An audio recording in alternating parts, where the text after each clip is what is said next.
Yeah. I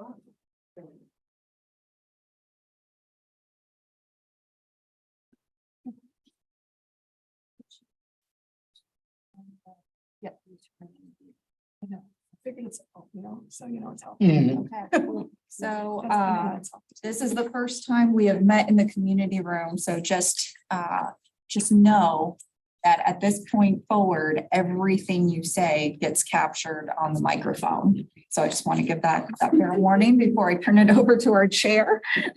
And she means everything. So don't say anything bad about that, Medina. People will be calling you about banana bread. Ready to go?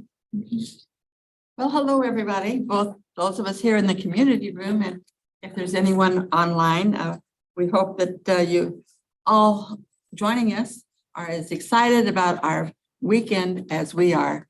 Celebrate Wildwood was really a great experience. And we talked a lot about history, so let's make some history tonight and have roll call. Yes, Madam Chair, Commissioner Hendrick, Present. Chair Stevens, Present. Commissioner Slaughter, not present. Commissioner Hammond, Here. Secretary Roughton, Present. Vice Chair Bockert, Present. Commissioner Rubis, Present. alternate Preston is not here, alternate Quarternick. Here. Commission Liaison Broyles, not here. Council Member Liaison Nyan. Here. And Rambo. Here. We have quorum. Thank you very much. As I said, it was exciting to share our historic preservation with others that visited our tent at Celebrate Wildwood. Also, the launching of the book. Now, I was going to have one right here and I put it away. But the launching of the sale of our History of Wildwood book was very successful, which we'll hear about later. I often joke and say, well, for your bedtime reading enjoyment, when I refer to something to read, this is not for your bedtime reading enjoyment, meaning that it's going to put you to sleep, because it will not put you to sleep. We may only be a city of some 26, 27 years, but our recorded history goes back to about the 1790s. Now that's a lot of history. There's an Irish proverb that goes something like this: respect your ancestors, for you are a result of 1,000 loves. Whether your ancestors were here back into the 1790s, when settlement first began in what has become Wildwood, we're diligently working to preserve that history. You did have ancestors, whether here or someone else. So yes, we each are the result of 1,000 or more loves. Preserve that history. In preparing for the Pledge of Allegiance tonight, stand as we're able. Kurt, would you lead us in the pledge tonight? And it's back here behind us.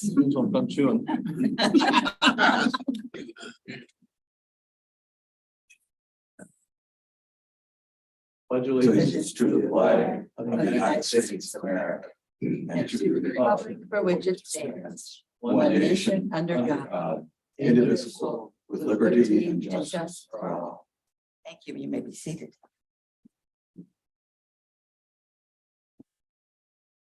Moving into the approval of the minutes of the August 24th meeting. Does anyone have any corrections or additions to the minutes they were distributed? Well, hearing none, they will be approved by general consent. And so we will move on. Public comment. Do we have any public comment tonight? Yes, Mr. Joe. With the permission of the chair and commission members, can we ask Mr. Scott to come up to the table? Oh, please do. I'm sorry. Bring your Coke and come Join join us, us, Steve. please. Thank you. Thank you. Thank you, ma'am. I can put my soda on a table. That's right. When she's sitting in the wings. And Madam Chair, I do believe he has comments as well. Okay.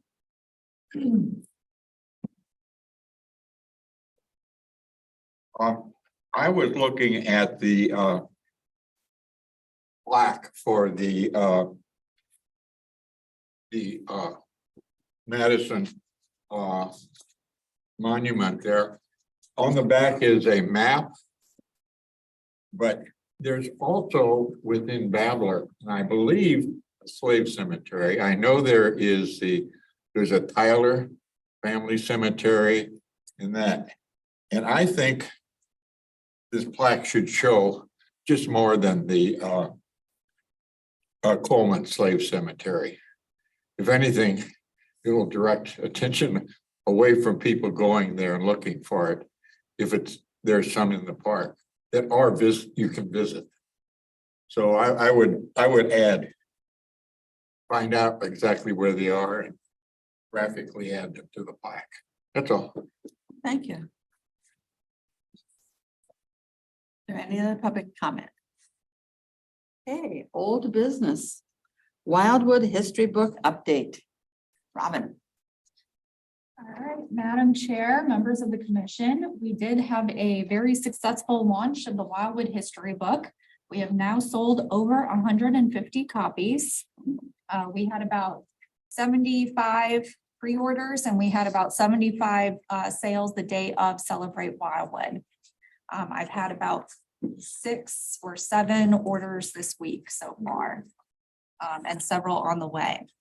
As noted earlier to some commissioners, I also have potential interest in a local business selling the books at their business along the corridor. I will give more details as that becomes a little more final. I'd like to just thank everybody who was involved in the book launch, particularly, and I've said this before, I'll say it again, Mr. Rubis and Vice Chair Bacher for walking in that parade despite broken down golf carts and wardrobe malfunctions and We didn't drag the car. There was a team that was pushing the cart. I have pictures of both. No, it was a really beautiful day for the book launch. The opening ceremony was very nice. We had the book author and the graphic designer up on stage with the mayor. And then we even had a special visitor in the day. We had Kathy Arnett stop by the history tent and book tent and bought a book. Group picture now of all of us women collaborators at least. So that's pretty much my update. I'm moving into donations, handling those. I'm probably going to come up with a nice donation letter to send with the book to the various institutions that we've identified and individuals. Actually, the St. Louis Community College already reached out to me and said they wanted to purchase 2 books. So we'll be donating a book to the Wildwood campus. They purchased a book for their Merrimack campus and I'll be sending it to them pretty soon. The other idea I want to implement pretty much straight away is a book discount for new residents because we send new resident packets out to new residents as they come to Wildwood. And so that's an opportunity for us to have promotion about the Wildwood History Book to every new resident and encourage them to purchase it within a certain time frame to get their discount. So I believe that covers all of my book updates, but if you have any questions, Joe and I are here to answer them. Any questions or comments? Yes. Just curious, how's the mix between hard and soft copy? I'm sorry, how they're doing, like comparatively? Yes, We're selling more hardcover than paperback. that's great. I think everybody sees the value in having, the signed edition. I mean, the hardcover just looks so nice in terms of the coffee table book, and the interior is just really beautiful as well. So yeah, we've been having more partners.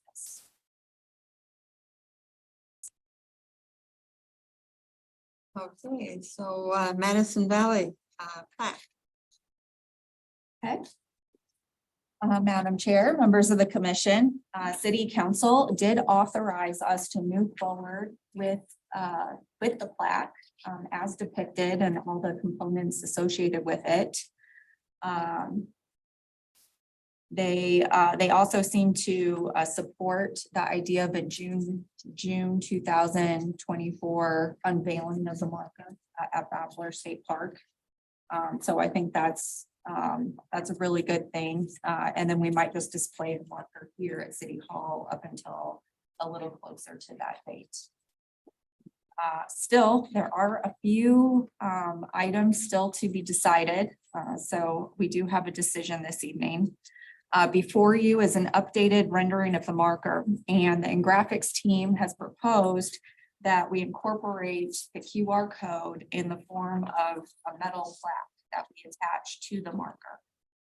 The value in doing it this way is not only does it look pretty nice with the overall design, but we can actually attach it to all of our markers after the fact. So it's not something like we can actually go back and include QR codes for all of our historic community markers. Now the rendering in your packet differs from the one that is now separate before you in a subtle way. We just asked that they separate the QR code metal plate from the Missouri Department of Natural Resources logo. So because they're going to a Wildwood City website with the QR code, so I just don't want any confusion as far as that goes. So tonight you see what they have in terms of that logo placement and the QR code. And we welcome your comments, and we also ask for a motion to direct us on this. Yes. Understand where Mr. Scott's coming from, adding the additional cemeteries, but I don't necessarily agree that that should be part of the honoring those who served the United States colored troops. Those particular cemeteries that are part of Babler aren't necessarily part of the group we're trying to honor. And I would probably ask that we take a vote on whether or not we include those cemeteries or not. I will, if I may. Yes, please. I will comment that I wouldn't say that all of the men we're honoring were buried at Coleman Slave Cemetery either. Elijah Madison, for instance, was actually buried at Mount Pleasant Cemetery. So I just want to make that comment. Anything else? Yes, Jim. How long would that delay us to go ahead and take another bite at the apple? It could delay us somewhat because we would need to coordinate with Babler, with the Missouri Department of Natural Resources. I had a phone call with the park superintendent today, and he has indicated that it's been a much more involved internal process than he had anticipated. So I indicated when I called him that this was the final approved city council version, you know, with just subtle changes in terms of the metal plates. Well, no, actually, I think I sent him the most updated one that I sent you all today. So yes, so he has what in his mind right now is the final version that he's sending around to his team. I was just wondering, those other cemeteries are, if they're accessible, and is it Not all of them something? are. Not all of them Is are. it something that the Department of Natural Resources and the state park would want people, you know, calling their attention to? I think we got something here that's down in stone, and I think we probably would be creating more problems for ourselves too. And there are a fair number of the colored troops that are buried at Coleman. There are likely a few of them, but honestly, that was not the focus of the study when we identified them. The reason the Coleman Cemetery was identified was because it was part of the context of that original street name change. And, you know, Slave Road. right, drawing us back to, you know, why that plaque was implemented in the first place. Tracy. I just had a question. I'm assuming there would be an additional cost as well to add other cemeteries on there. I mean, a graphic designer, no, or etching it, or however they do it. Would that be additional? I don't believe so. I mean, they've been amazing up to this point, generating rendering after rendering and on our time frame. So honestly, they've been a great team to work with. But But so far, they haven't mentioned any additional charges every time we've come up with a new conversion. If I may, I don't think any of these men would be buried in the Coleman Slave Cemetery because they were not slaves. They had all gained their freedom once they had joined. Unless they're children or somebody wanted them buried there. So the other thing is, I spoke with, at the celebration, a woman who was an historian for the state parks from over there, and talked to her about the other cemeteries there, and they're looking to make those available and find, they are showing on some of the maps, but to put trails into them and so they can be observed, and better people go there to look for old cemeteries than somebody's private backyard. Yes, Rob. Yeah, am I correct in understanding that the QR code is detachable from the main thing? So if technology changes, we can take care of that. Yes. I would suggest that we address the extra cemeteries within the QR code. You know, with we can put a lot of history in there, including those, because it kind of feels if we separate it out, it almost feels, maybe I'm too sensitive, but it feels like, okay, here's where we buried some Black folks. And and that's, I think that's what, both of these folks were kind of hinting at as well. So that'd be my opinion, but one minor design point. You are here where it's written next to the marker, seems quite crowded with the Worth Drive label.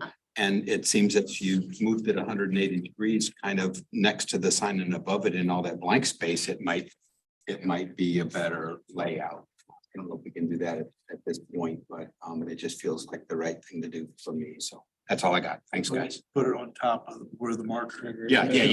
Just there's a lot of blank space there and just seems sensible. Yeah, really pretty far. Yeah. Motion. Dan, I'd like to propose a motion that we take a vote on whether or not to include additional family plots on the map. yes, Joe. Chair, if we could kind of revise that motion to say that Mr. Routen is making a motion to accept as submitted the, Correct. Put it in the QR code, right? and Is that what you're add saying? any additional information. in the Yes. QR code. Correct. into the QR code, but not on the plot. Right.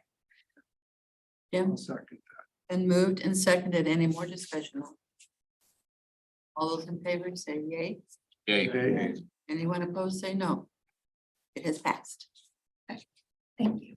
Just a additional comment, possibly once the park gets the access to each of the other cemeteries, that might call for another marker, either by them or us. About those. We could do more markers in the future. They've been well received. They've held up wonderfully, Yes. as much as I was concerned about that when we first installed them. We got that one from Route 66. And as we move forward with our work program and some of the discussions, I could see several more. So I think it's a nice suggestion. Thank you. Jim?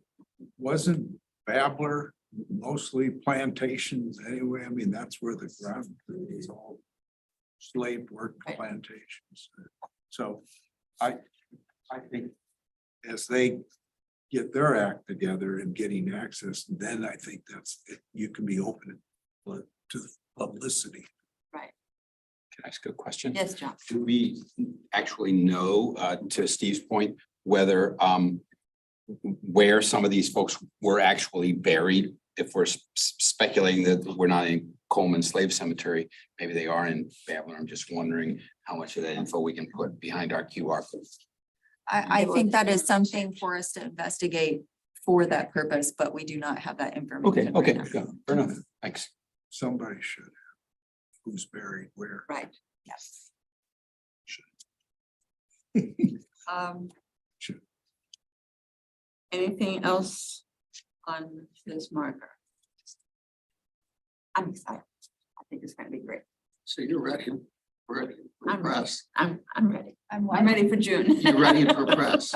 Ready for press? Well, I wouldn't say that until Babbler State or the Missouri Department of Natural Resources, I should say, gives me their final. Then it'll be ready for press. We're ready. We're ready for press.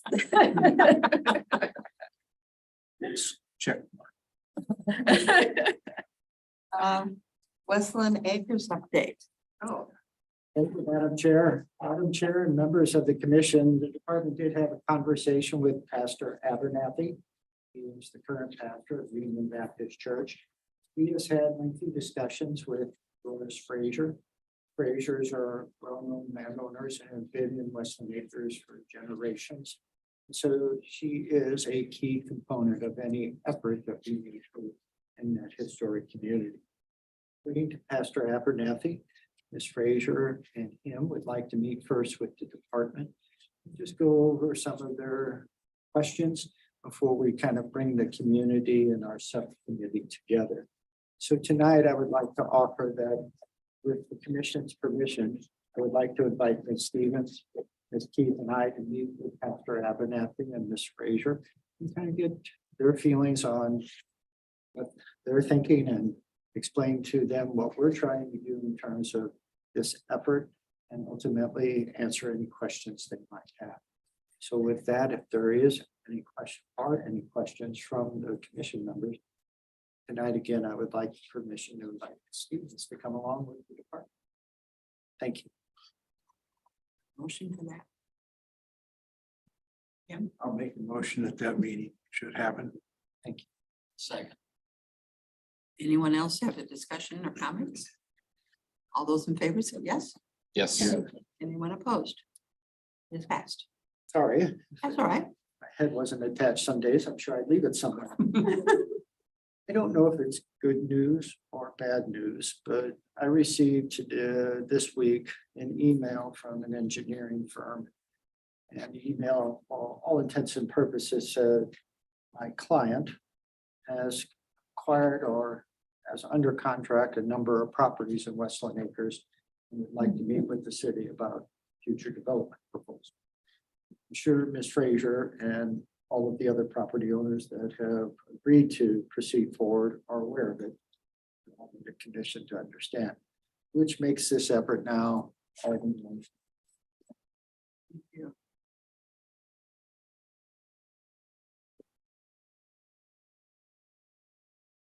Moving on to historic Route 66 revitalization. I thought that's Robin. That's me. All right, Madam Chair, members of the commission, I've been hard at work on our grant application, obviously, because you've probably been inundated by my requests for letters of support. Luckily, those letters have come my way, which is why I attached a number of them to this packet this evening. We also collected 114 letters of support at Celebrate Wildwood that are not included. I've also received our letter of support finally from the Route 66 Association of Missouri. I was very happy when that came in. They said, "Go Wildwood!" exclamation point. So I think we're covered on that front.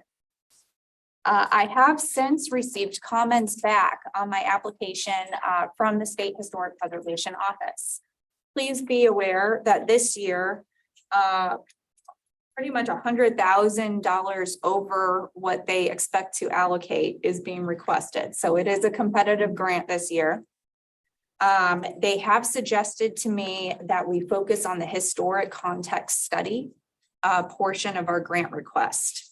So I just want this commission to be aware that I am going to be shifting the scope of work a little bit to put the greater emphasis on that historic context study in order for us to be more competitive for the grant.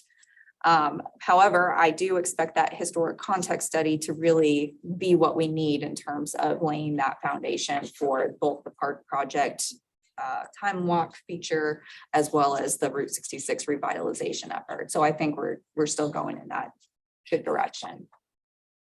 Does anyone have any questions about the grant request? Is that a ship, is that from SHPA, the grant? Yes, that is from the State Historic Preservation Office. Is there any other grants out there? I will continue to look. Keep in mind that with Route 66, we've been a little bit more creative because we are working very hard right now to prioritize our village green space. In fact, that's a big concern right now is, where are we going to hold Celebrate Wildwood next year? Are we going to have a place to have it? So, so that's where a lot of the focus is with our bigger grants. But I continue to look for opportunities to do some of the more creative stuff. I still have my eye on that public humanities grant that you may remember me mentioning last year. That one takes a little bit more people power to make happen. So, perhaps as we get past the history book, I'll have some time to put together a team and pursue that sort of grant as well. But I think this is a good first step. Is there anything in the federal? No.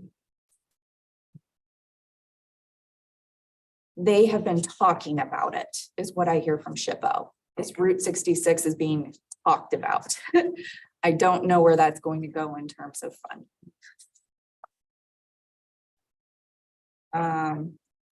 Moving on, we do have some other considerations for you this evening. One is that we'd like to propose that the department begin researching a Route 66 property maintenance and rehabilitation program.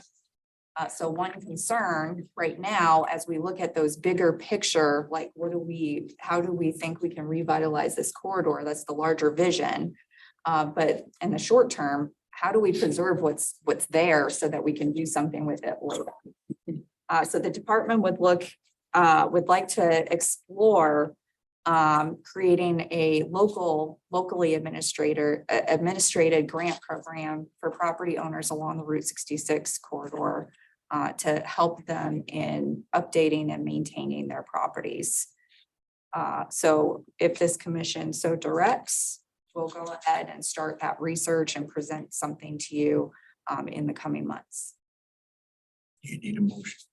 Yes. Madam Chair.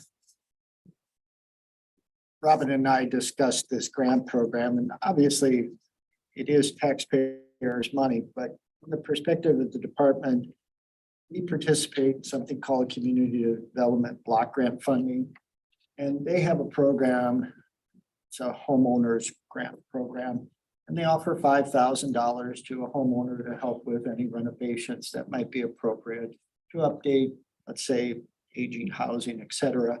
It's quite amazing how much you can, with $5,000, how much you can get from a homeowner in terms of just sweat equity and things like that.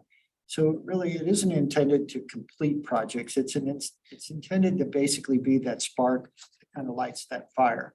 And $5,000 may not be the amount, it may be much less, but we'd like to explore it because we think with a little incentive, maybe we can nudge people in that direction. We want them to go and do that preventative maintenance, that care, while we work on bigger picture items to help the corridor and make their investment even greater. Thank you. Yes, Jim. These are properties on Old Route 66, Manchester, basically. Yes. Has the city done something like this previously where you set up a grant and managed it? Or you said the community development grant, was that, what is that? Was that a city maintained thing or is that? We are a participant. It is a federal program administered through St. Louis County, and we are one of many municipalities. So no, we haven't done this, but we've talked about it over the years multiple times, because one of the first things that the department used to be asked when we were doing historic preservation efforts in the community is, well, is there any incentives? And The first one that always was discussed was tax breaks, but we don't have a property tax, so there's no way to grant the tax break. You don't necessarily have to. So the thought was is maybe a simple grant program modeled after, I'm sure there's successful ones around the country. And I'm sure our state historic preservation office would be able to give us some insights. At least it's worth exploring. It may not be something that council committee that oversees Robin and I's department and the parks or city council would ever support. At least let's explore it and see if we can find a way to maybe incentivize taking care of these wonderful properties that define the core. I think it's a great idea. I would just thinking bigger, maybe the initial 5-year phase, if it could be focused on Route 66 properties, and then future, it could be other historic properties too. So like, if you're gonna do it, maybe put some research into doing it on a larger scale. Granted, you gotta find the money, right? Maybe there's other grants that can go into this type of thing, but if you can offer that up as incentive for any historic property, I think in the future, that'd be an amazing thing to have, at least from a starting point. Justification with your permission, Madam Chair, would be is if a property goes into, let's say, disrepair, or there are property maintenance issues, I can assure you, we spend quite a bit of money through the enforcement process, municipal court, and what all follows thereafter if we end up having to do either repairs or demolition. So I guess I would offer to you as my test case as the commission versus council, there may be a greater return doing it this way than an enforcement way. Do you know the properties that are along Manchester, are there any vacant properties that aren't being used, right? Yes, there are. So are they like absentee owners? I mean, people aren't living there, there's no business there, they're just sitting there deteriorating. Well, if they're vacant, generally what we're asking them to do is cut the grass and maintain it and in that regard. But we have vacant properties, as Rob mentioned. Hotel is a great example. Used to have the Bond Hotel on it. Now it's just a grass field turf. But there are properties where I think we could do property maintenance, but as you know, there's always that two-edged sword. Push too hard, they tear it down. You don't push enough, it goes into decay. Schatz Auto.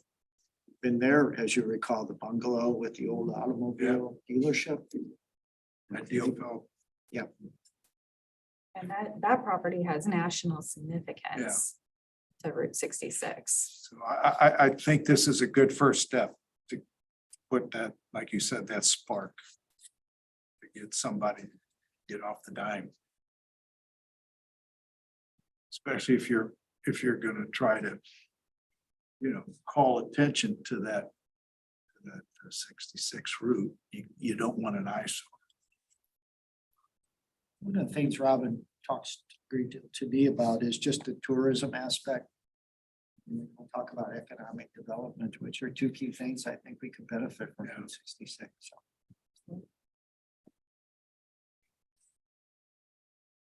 Okay, I'll make. I hate to do the motion there, but I'll make a motion that we proceed with that investigation because I think that's gonna. I'll second. Chris, any other discussion? Yes, Rob. It's personally sort of refreshing to me every time I drive down Manchester streetscape because most of the trees are dead. It's just not appealing. It's not attractive at all. And and are you guys, can you hear me okay? You Jen? can't hear you. Oh, okay. The Manchester streetscape here that we worked so hard on and we should be taking pride in already, the trees are, I would say more than half of them are dead and the other 30% of the rest are in great distress and they won't make it. And that's an admin and public works issue, but I haven't been able to get any traction. I'm not on that committee. And so I'm wondering if there's any thought being given getting that corrected. I think that the trees were probably under warranty. We waited too long and now they're not, so I don't know what we can do. It might be costly, but can you guys speak to that at all? Well, Robin and I will do our best to explain the issue to Mr. Lee, our new city administrator. And as you know, he tackled the condition of town center almost immediately after it came to his attention. So I have great confidence that he'll see the benefit as we move toward whether it's economic development, tourism, recreation along our core. So we'll bring it up to him and I will talk to him about that tomorrow. Again, I've mentioned it a couple times, but he's catching them faster than he can string them these days. And I don't know if anybody else has noticed, but it's really bad. And I would love it to be lush and vibrant by the anniversary. So Well, and I work at landscaping and no matter how many times you replant those trees, if there's not irrigation or There's no irrigation. regular it's watering, the they're rain. not gonna make it. it's the problem was in the preparation. They're in these clay basins and it becomes anaerobic and it kills the roots and then the tops of the trees die. And that's what happens. And so I'm Yeah. not sure how we can fix it, but you're right. Right. Transplanting them is just, they're just gonna Yeah, have the same they're not problem. getting properly cared for, yeah. Anyway, thank you. Any other discussion on? Ready for the vote? All those in favor say yes. Yes. Anyone opposed? It has passed. Thank you. One last component, for consideration, I should say. And that's the educational component of this. I think there's a lot more we can do to engage our business owners along our historic corridor, around our historic preservation-based economic development initiative. And I think part of that education is by creating opportunities for us to get together with business owners and talk about the value of historic preservation, talk about how it's utilized for economic development, cultural heritage tourism, why and how they would want to go about nominating their property for the local or national register. There's a lot of misconceptions out there. I've had conversations when I sent out my request for Route 66 letter of support. I got some questions back about, well, I'm nervous about my property being nominated for the National Register and then having to do very specific things or not being allowed to do what I want to do. And, and the National Register actually doesn't carry any of that. The local does. So those are things that we can talk to our business owners about, talk about Route 66, keep building those relationships as we move forward towards this planning effort. And so I have a number of different workshops that we could potentially tackle. The nice thing about today's technology is that, once we hold one, it's forever memorialized. We can, keep a record of it and promote it, and people can watch it at their leisure afterwards. But I think it's really important that we reach out to our business community and start engaging them around these topics. We had, like one time we had an ice cream social where we invited people, homeowners who had historic properties to come in and engage with us so that we could explain to them exactly what you were talking about. And it was kind of a low key,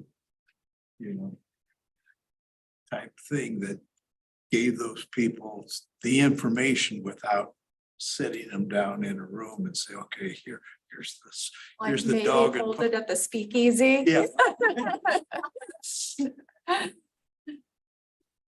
I think that's a great idea, is keeping it fun, coming up with, because I think that's where we've been very successful with historic preservation, is keeping it fun, keeping it engaging. So I think you're absolutely right. Like when I say workshops, let's think speakeasy. Let's think, let's think how can we truly engage and keep it fun and keep it casual.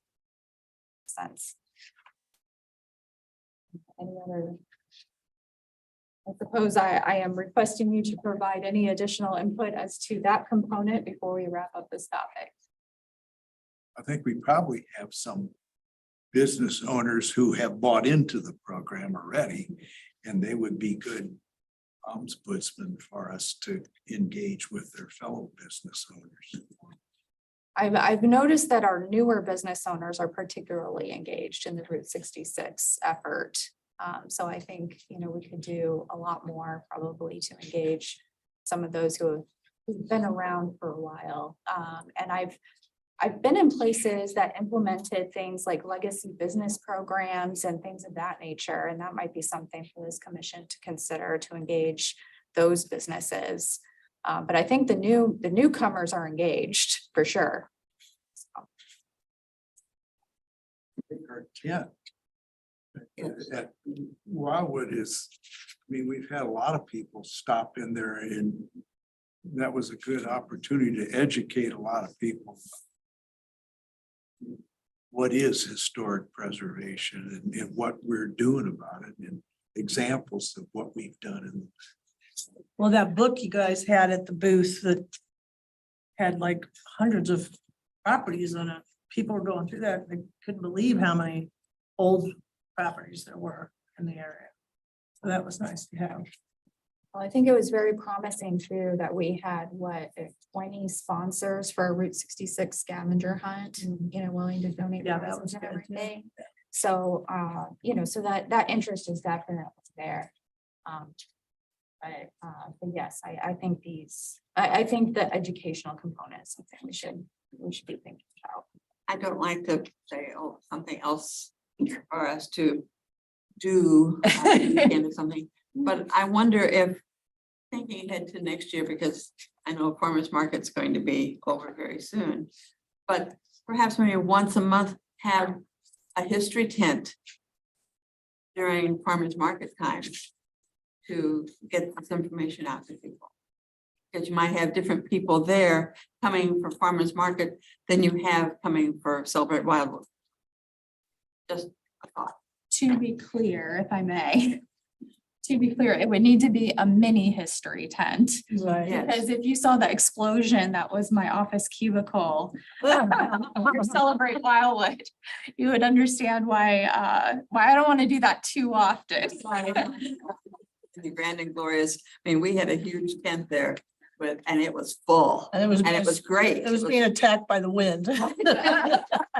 we had good weather, but But, you know, it's just something to think that, you know, every once in a while to have something like that, maybe get more people involved and aware of things. Maybe pull in every month you pull in a different Route 66 business or a local business and it's a business who may normally not take part in the That's a good thought. too, farmers yes. market, but pull them in to talk about their history, what their business is and just educate more. Yes. I'd also think it'd be a great opportunity to sell some books. There you go. Yes. I didn't want to bring that up. Robin is shooting. We take all those opportunities we can get. Well, you know, we could probably target things like the grand opening of the farmer's market. I'm sure that's a particularly happening weekend and things of that nature, but. Yeah. Right. And I hope you look through some of these letters that are in our packets. They're fantastic. And one I really want to highlight is one from Lauren, Yeah, that from was our good. task force. I mean, we're talking about a high school student and she states in it that she was a junior as she was serving on the task force. So that means she's a senior now, still in high school. And the letter that she wrote, the thought that went into that, I think it's fantastic. Got good things coming with that young lady. Mhm. Yeah, and she She has really a did pump. that of her own volition. I did not reach out specifically to the task force members on that one. She just, I was just like, wow. She might have her own publicist. Oh, soon will. Okay, so then I guess we can move on to Essen Log Cabin. Chair, I think there was one other thing. I just took a peek at it on the agenda. Yep. Oh, the historic survey, I'm sorry. Yes, there was not a memorandum for this, so Oh, that's probably okay, why it okay. got skipped. So Madam Chair, members of the commission, there's not much of a report on this other than the field photography for the project is underway. And Mr. Allen will be starting the more intensive research soon in the next week or so. So that's the report. And that ending date that we have on that being completed, what refresh my memory again. I think we extended it from what we originally proposed because we had a delay in getting the proposal approved. So, do you remember how we extended it? I thought it was the end of this year. November, something. That's what I remember is in November, end of November. Okay, thank you. So then we move on to Essen Log Cabin. Okay. Okay, so Madam Chair, members of this commission, I had an exciting field trip earlier this week. I got to visit a farm outside of Cuba, Missouri, and tour a reconstructed log cabin that was originally in Troy, Missouri, but brought to this property by this gentleman who's donating us the Manchester cabin logs. And it's now affectionately known as the house that Bob built. And the cabin is this, or the Troy cabin is the centerpiece of this home. But it is more of a retreat. So he wasn't building it, you know, to be exact to history or anything. He was just using it as the centerpiece of his home. But it was very exciting.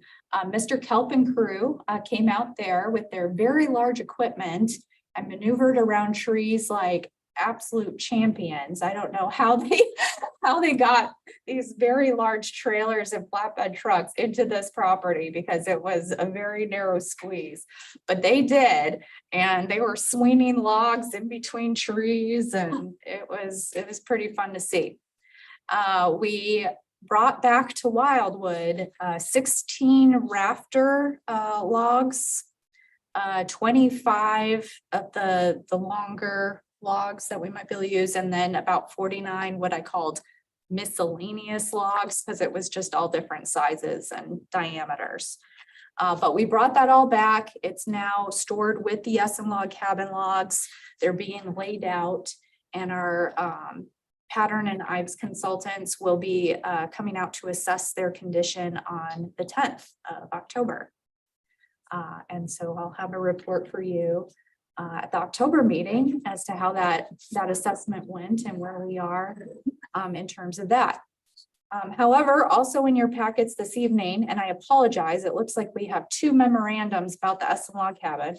So at the back of the second memorandum, there is a project schedule which has us having construction documents in place by the end of the year, and then hopefully starting a bidding process at the beginning of next in January and February, and having a reconstructed cabin by the end of July. So that's what Pattern Ives is proposing. So please take a look and let me know if you have any comments. How does the cabin completion date correlate with the village green kickoff? Go ahead of it. We'll go. So give you an update. So today I received from the consultant that's working on the Village Green Phase 1 design and engineering plans and bid specifications. Good news, MSD has completed its final review of the engineered plans, and we're ready to go. On October 9th, I'll be presenting to City Council the maintenance agreement for all the stormwater improvements, which is a requirement of the Metropolitan St. Louis Sewer District. So good news. We intend to go out to bid this year still for Village Green. With our meeting schedule, my hope is that the bids will be completed, and by January, no later than February, we'll have something to City Council in terms of a contract.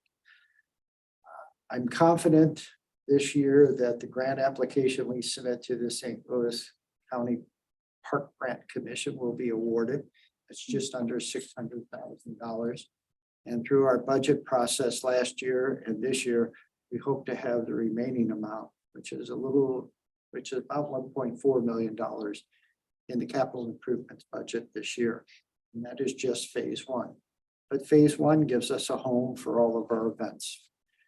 saying all of that, if it's January, February, the work won't start till spring at the earliest, probably summer. So the cabin will be in place before we're probably in Village Green and actually using it for work. So we'll be kind of working around. Yes, and that's acceptable because the cabin, as you know, is in this, what I would call southeast corner.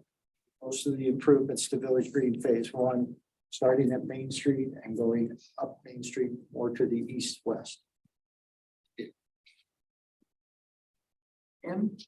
MSD is signed off on it, and you said they're requiring some improvements to the stormwater. I noticed that when you end at Main Street, there is a large drain or whatever sewers. That's gonna have to obviously be addressed in order to make that breakthrough, right? Yes, all of that will be removed and will create what I would consider just the extension of Main Street. So you'll be able to drive across that area, walk easily across that area. The biggest stormwater improvement we had to deal with was as MSD reviewed the plans, we went from thinking we were only going to have to address one of 3 components relating to stormwater management, water quality. Ultimately, we had to do the 2 others as well. So our stormwater management facility grew in size, and just by the character of the property, the stormwater management facilities, which were surface types, basically created a great moat between Main Street and the Park Improvement. For $36,000 more, a decision was made to basically underground the facility. So now we'll have underground stormwater management, and that area will be turf and usable. Is Phase 1 include the breakthrough? Yes. Phase 1 will give full access from the end of Main Street and probably a short extension to the Village Green and from our existing parking lot area here at City Hall.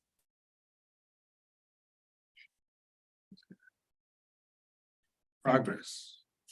Fingers crossed. And I think that will be ready for Celebrate Wildwood. That's the goal. You can live without the field next to the theater for our concerts, but we can't make it work, I think, for Celebrate Wildwood. As it just continues to get larger and larger. Not moving too fast, are we? No, it's a slow process. Okay, anything more on the log cabin? A lot of questions on Saturday. When will this be up? There are a lot of questions about where. I could answer that very easily. Hopes, but a lot of times weather can mess you up too. I was very vague on that answer. The work program update. Okay, Madam Chair, members of the commission. Several items went before City Hall last at their meeting on September 11th, or City Council. Did I say City Hall? Anyway, several items went before City Council at their meeting on September 11th, including the proposed changes to the HPC composition. So that was authorized by the work session at City Council that the drafting of legislation for first reading happen at the next meeting. So that is moving forward. It will take a few months for City Council to approve, and then we'll need to work on updating the bylaws. As we discussed, there were 2 youth members at our tent at Celebrate Wildwood. They were instrumental to collecting letters of support for our grant, and they were just fun to have around. One of those members has indicated an interest in potentially becoming a youth member of this commission. So we already have some interest. And the stickers and word searches were amazing at engagement as usual. I discussed the historic survey of properties. The department continues to discuss the JP Connell House with St. Albans Properties. So we'll update you when there's a substantial update to be had there. And I think that's all I have. Joe, did you have anything? Okay. If there are any questions, we're available.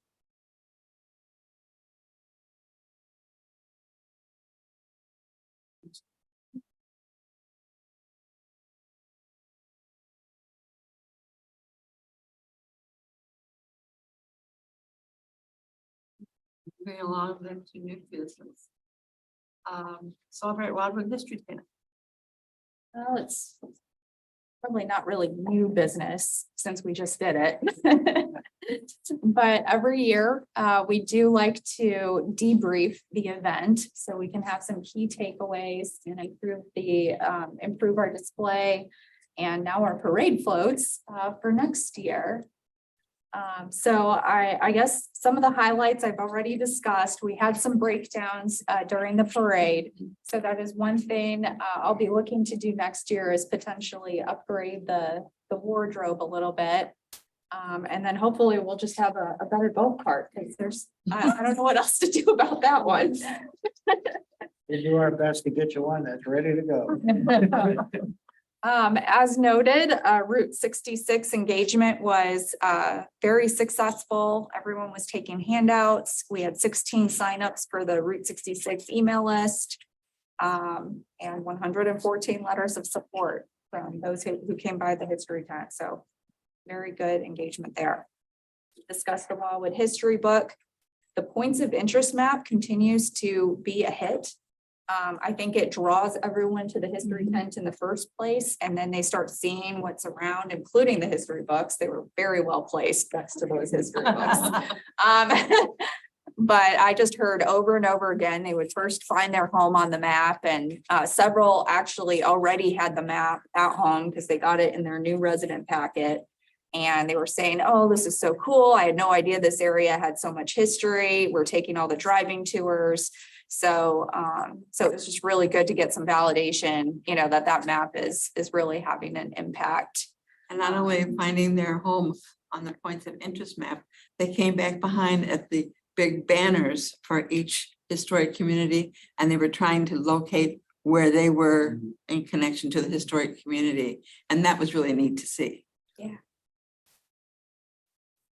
Really, I really think, I don't know if you all agree with me, those who were at the tent that day, but I feel like the awareness is building in our community Yes, of some of the history here. It just seemed like people were just more aware of Route 66, more aware of some of the historic communities.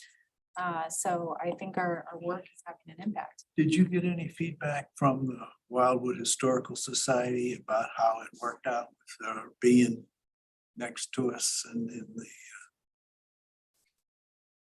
Well, I think we are well positioned. I know the book tent absolutely has to be next to HPC. Yeah.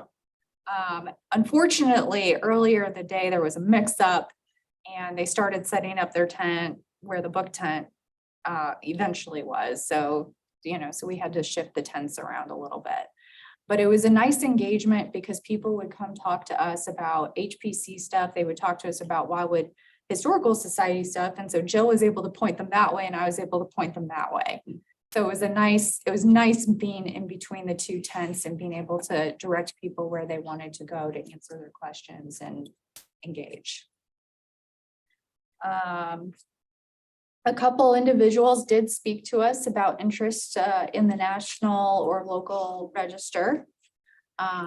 Pisiglia's, right? Yes, Yes. it's not their property. It's the St. Albans Church property. But he's very interested in working with the pastor. I guess it's a new pastor that they have there now. And he said he took a packet and he's the one that approached me, how do we do this? And I said, oh, we have a packet for you. They had a great float in the parade. Yeah. But yeah, there were a few other, potential properties to explore as well. I won't name them because I don't think they're at that stage yet. But I think we might have a few nominations in our future. As our chair indicated, there was quite a lot of interest around the Essen Log Cabin. I'm sure Mr. Scott could speak to that. You're like, nope, she said it all. I'm the one to talk about. I told the story many times. Ms. Bermel, we'll discuss later in the packet, did approach us again about her log cabin on her property. So we'll be talking about that at a later agenda item. Down Fox Creek. Yes. Oh. Keely Cronin, who is the marketing manager over at B&B Theaters, indicated that, you know, she couldn't wait for our next Route 66 movie night drive-in. She apparently really felt like that was a successful event and would love to engage with us again. So if not in the field, I don't know, maybe a movie event in the theater, who knows? Interest was indicated apparently in purchasing the historic community marker replicas.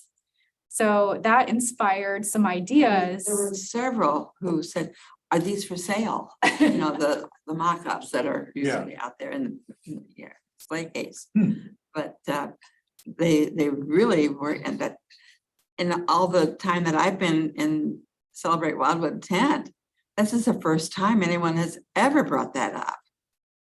And I thought that was interesting. And I said, well, they're not, but we'll see what comes later. I think it speaks again to that building awareness in the community. Yeah, I just want to say that that's news to me, but I personally would buy one. I have a resin casting of one of the birds that are in the Cardinal in Busch Stadium. They're like 16 by 16 and it's hanging on my wall, and I would put one of those on the outside of my home if I could buy one. So maybe there's a way to make some profit, make some more money.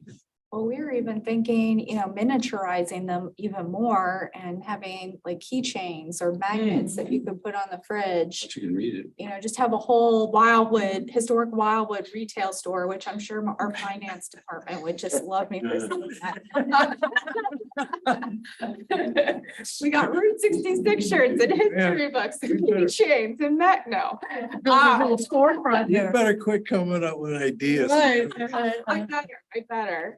I'm going to get in trouble. I think I was thinking the same thing you were. There's more awareness. And then I happen to think, we've put so many new homes in Wildwood, and we're getting people who aren't from around here, and they're moving into the area. And I think they would like to be grounded in the city and they live, and they're, as I would say, less mature than me. And so they have, a little more enthusiasm. It's funny. It's the newcomers that Yeah. usually have the most enthusiasm Exactly, for the that's what- history. Just being in the tent and looking out, the number of young families who were there at Celebrate Wildwood was encouraging. Because, they were there and they were, Interesting. well, kind of like the old Pac-Man, they just can't get enough. It was very gratifying. I mean, I think this Celebrate Wildwood had a different flavor to it than the ones in the past. If I could have, talking about expanding the interest into the community, I don't know whether to thank Jan or to blame her. She gave my name to this woman from the Y at the older adult program. She came and asked if I could give a talk to, they have like a monthly lunch for senior citizens. Now, why they came to me for that, I don't know, but they, she asked if I could give a talk. I said, well, Because she had asked me, are there people who can come out and give talks on the history? And I immediately thought about, no, seriously. I don't. When we were on that trolley tour for the Route 66 revitalization thing, the work that he did and the presentation that he did of what was along the way and then bringing in personal experiences with it was terrific. I would just, I mean, the fact is, there is interest and I think we should just keep doing it. If somebody wants to take my place there, they're welcome, but I will do it. All right, well, thank you, Mr. Scott. We appreciate you being our volunteer outreach historian. So one idea that did come up in our debriefing, at least with staff here at the city, was that maybe next year we'll get bigger bin bags for the display banners to put on their feet. Yes. So the bags that they came in, I don't, if we could put just sandbags inside of those, because they were just empty bags. But yeah, I was tying them to the electric cord and doing everything. I could do. Yeah, but that's why there was tape everywhere. Yeah, When I that's why would, it's I had to tape. tear down. I was trying to figure out why there was tape That's everywhere. what. The direction of the wind was. Next year we'll be able to stake them into the ground. That's actually not, that's not wrong. We could probably just get mini stakes to put over the feet. But anyway, that will be a consideration next year. is to, anchor them They're down. gonna be set up in the Essen log cabin. They won't blow away. Well, thanks for dealing with my case. But at this point, those are the updates. So are there any other ideas for how we can improve next year?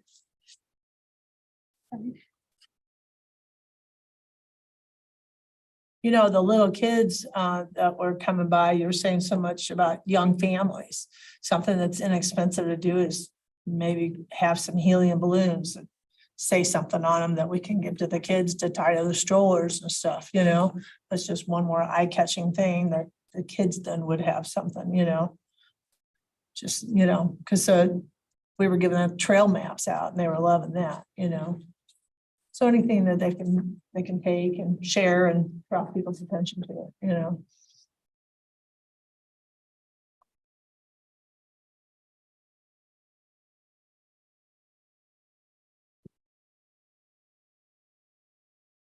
That takes care of Celebrate Wildwood for now. Completely. You'll never know when something will pop up. It was a great event and people, everyone on staff, they were just running around like crazy. I was here on Friday and they were loading this and loading that and everybody looked frantic, but it went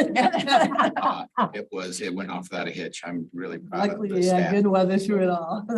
I can imagine a lot of people didn't do much on Sunday Mm. because they were exhausted. And you know, it's that way every year.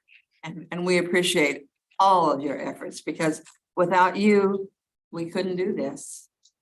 Thank you. Sunday morning, I drove by and the place was meticulous. So I will say that the police officers had to return some of our sandwich boards to me because apparently they escaped into the field. That doesn't surprise me. Okay, moving on to Portner Park update. Thank you, Madam Chair. Madam Chair and members of the commission, as you know, the city was donated a property on Hinton Road by Joanne Yost. Property is approximately 27 acres in size. And there was an existing single-family dwelling that Ms. Yost built sometime around 2000 and resided there until her passing. Unfortunately, during the process of the donation, there was a water leak in the basement. And a slight mold issue has become a major mold issue. The house doesn't necessarily meet any of our requirements to be considered historic, but it is part of the overall operation, so the part of appropriate, but you know what we're doing. We have received bids for its demolition. Those demolition bids were included in the packet of information. They range from approximately $18,000 to $40,000. On Thursday, I think afternoon, I received the remediation bids. They range from approximately $75,000 to over $100,000. So our planning and parks committee will have to make some deliberations about it. It is a situation where the mold is very bad, obviously by the cost of remediation. And certainly if we do take that, we have to have some guarantees from the, it's a, it's safe for human application or even entering the stage for a short period of time. The stage, as I say, still in the hands of city council as we work through the different bidding processes. I would emphasize to you, what happens to the single family dwelling does not necessarily carry over to the other structures, which do have historic significance. Certainly anything we do with them will come through the commission first and foremost. If there are any questions, Robin and I will try to answer them at this time. I thought that the Franklin County Historical Society, they had a wonderful article on Facebook about Fortner Park. Because it's in Wildwood, but they were kind of going all different places. And it was just in the vicinity of things that they were highlighting. And it was a wonderful article, gave a lot of history, and it kind of brought it to the attention of a lot of people, I think. Dr. Rambo is our in-house expert. It was part of his family. Certainly, anything we do there, we want to make sure that the family understands why we're doing it. And obviously, what we hope to achieve, but will depend on Dr. Rambo a lot to move forward. Understand the history, the family connections. You have a bunch of photos and those kinds of things and anecdotes, and I actually caught my first fish in that pond. And also shortly thereafter fell in, but Must have been a big one. yeah, the outbuildings are in bad shape, but when you said that we were receiving a donation of some rafters, that will help us not only complete the Essen log cabin without, any further logs, but it may help rehabilitate those structures. The most historic one there is they're about, I guess, depending on how you count them, how old buildings are. There's the bank barn in pretty sad shape, but that's the place that has the most historic appeal to me, because that's where the 400 gallon a day whiskey still was in Prohibition. And I can prove that too. That's not just family lore. But there's a chicken coop behind the house, a couple of other buildings that were just workshops and so forth, but it's going to be tough to save them. And so I'm probably going to suggest focusing on the barn first and seeing, what we can do about that. But I personally don't have any heartburn about the requirement to knock this home down, only because it was built, I don't know, 30 years ago, something like that, 30, 40 years ago. Actually, I authorized the house, so it's less than 28 years. Oh, okay. So, and I have photos of the one before that, and then photos of the one before that, all on this, basically the same spot. And so it's not, there's no historical continuity there, but I'm excited to get started. And I've said this many times, but the family name is Pertner. And so, it is very, very hard to remember. And I sympathize with everybody. Last time you chastised me. actually. Well, I would just kind of like to see that gain some momentum, but when we, if nothing else, when we make the park, we can just put the O and the E slammed together as the old German does, and then people will know. And if they still mispronounce it Pertner or Portner, at least the evidence that they're, in error will be right in front of them. And that's probably the best we can do. So I'm excited. Yeah, to don't get put started. like the two little dots over it or something. Well, you can do that, Together. but Yeah, you can also see it written with intertwined. most of an O and then an E Oh, We okay. can put- slammed together. We can put a pronunciation under too, because Yeah. I'll be honest, linguistically, I wouldn't know that that's how it's supposed to sound. either. Yeah, who would? If I hadn't grown up with Germans, I wouldn't myself. So How do you pronounce it? Pertner, Pertner? it's like, it's the O E. Umlaut. Yeah, Umlaut, exactly, yes. precisely. Thank you. Oh, if I may. Yes, Just please. mentioning those rafter logs. One thing that Bob's family suggested is next year maybe have a log cabin on a float and they would like. to participate. Maybe some of those 69 extra, Yeah. the extra logs you were saying you had, maybe we could make one out of it. Mini Those are cabin. really gonna help out, aren't they? Those extra logs. I mean, that sounds I like a hope bunch. so. I hope That's so. wonderful news. Mhm. There was a bunch of money too. It would be a fun, I think it would be a fun twist on a story as well. I think we'd want to interpret it with the cabin as, you know, how we got it to come together. Could have someone in an old prison outfit running around, being chased by a police officer. Billy Cliff. You know, that would be fun. That would get. You volunteering? a lot of fun. We're all gonna have fun with that still story. There you go, there you go.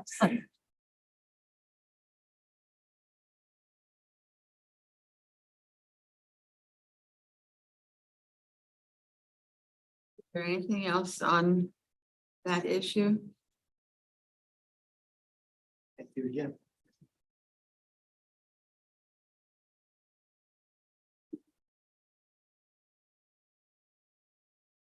Visitor and presentation, is that what? That is indeed next. All right, is that my signal to go ahead?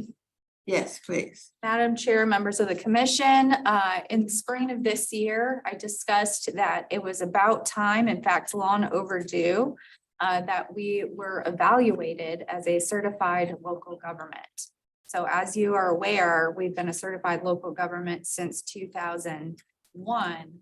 And essentially what that does is it puts us in partnership with the federal government and the state government in historic preservation work. It kind of connects us all together. And it also allows us to be a little bit more competitive for the historic preservation funding. However, the state, as our overseer, I guess, they are required to perform a CLG evaluation every 4 years, and we haven't had ours since 2017. So this October, John Peterson, our relatively new CLG coordinator, will be coming to Wildwood, possibly with Andrew Dial, his partner in crime and grants manager. And they will be meeting with us to discuss or to go over their evaluation questions. And they'll also be attending the Historic Preservation Commission meeting that evening. A long time ago, Mr. Peterson joked that he would come in full costume since it was October. I then shared a picture I had just taken of Chair Stevens all decked out in her St. Patty's Day masks and bling. And I said, be careful what you wish for. So I did, I had this thought that maybe this October, the Historic Preservation Commission can actually hold a little mini costume party as part of our meeting. We do have some haunted history here in Wildwood with Zombie Road. And I'm sure we have some additional history as well. Maybe we should have the meeting in Zombie Road. I might have a little video at the beginning. A little short segment on the haunted history of Zombie Road. I actually just opened my haunted history of Route 66 book the other day, and we had a couple pages on Zombie Road in that book. So our Route 66 tourists are probably interested in Zombie Road, and we should probably interpret that, by the way. Speaking of planning for 2024. Anyway, getting back to the subject at hand. We will need to meet with Mr. Peterson and Mr. Dial for about an hour and a half earlier that afternoon. So I propose that we meet at 3 p.m. I'm suggesting that we meet with them at Old Pond School because I'll give them an opportunity to see, you know, one of our historic highlights in What's the date? Wildwood. It'll be Thursday, October 26th. Now, the evaluation meeting is generally a smaller meeting. So we are thinking that Chair Stevens might be authorized by this commission to appoint some to attend with her.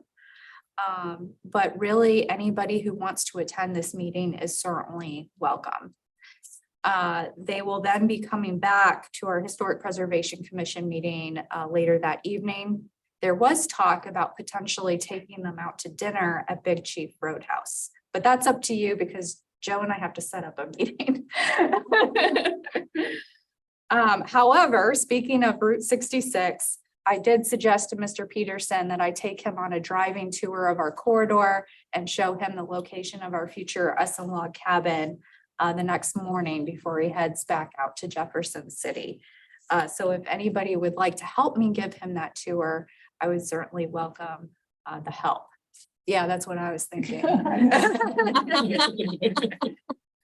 That's pretty coy. I may be out of town. Oh, Okay. yeah. I'll have to check. Okay. I'll let you know. All right, thank you. But anyway, we just had some other suggestions. We suggested that this might be our opportunity to present Mr. Peterson and Mr. Dial with the Wildwood History Book. They did provide a glowing review of it, which is now posted on our webpage and as a testimonial of the book. But we were planning to give one, obviously, to the State Historic Preservation Office anyway. And then we have a question. Should we ask them to give us a short presentation on the CLG program, or do we feel like we're pretty familiar with it? I think it's good to do it for new folks and those of us who forget. All right, then I'll request that he give us a short presentation, maybe 10 minutes. Okay. All right, so we will ask Mr. Peterson to present at this meeting. Do you have any questions about the evaluation visit? Or have any suggestions for what we might add? Do they have questions they'll be asking us, or are they looking to document things? I do have a list of questions that they shared with me. However, they already assured me that it's more of a formality. They love what we're doing here in Wildwood. We're in good standing. Yes, Ross. So they can help with funding.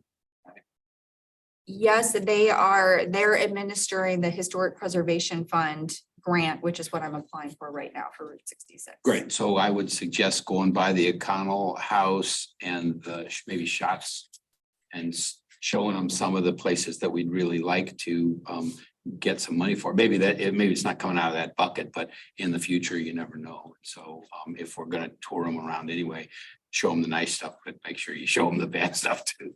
Yeah, they definitely have their, finger on the pulse, so to speak, of all the grant opportunities around historic preservation. So I know Mr. Peterson sends me grant opportunities all the time regarding Route 66 because he knows how engaged we are around it. So I think you're absolutely right if we point out some of the projects that we would like to pursue. I will say that probably more than anything, if we end up pursuing a project at Westland Acres, that would be a shoo-in for certain grants and funding. But yeah, I think the more we tell them, the better, because then they can help us and connect us to resources. Any other thoughts? Do I have this commission's permission to make next meeting a costume party? No. You just wear a mask. We're It'll gonna be go as easy. old geezers if that's okay, right? Dan and myself. Mr. Peterson is bringing his mask. You're not gonna make him stand out like a sore thumb, are you? I already have my costume. See, she has a costume. I hope that there will be some fun people in this group. No pressure. Well, at the very least, maybe we should all wear our Route 66 t-shirts. That's a If you good don't have a idea. costume, you may wear your 66. And I'll bring the green face paint. There you go. It can be a fun evening, and you think, oh dear, they're here to look us over. Well, you can have fun and be looked over at the same time. Yeah, Dan. I'm for fun.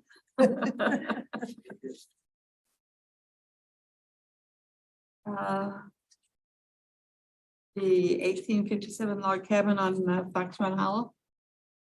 If you'll give me just a minute, I am going to actually pull up some slides.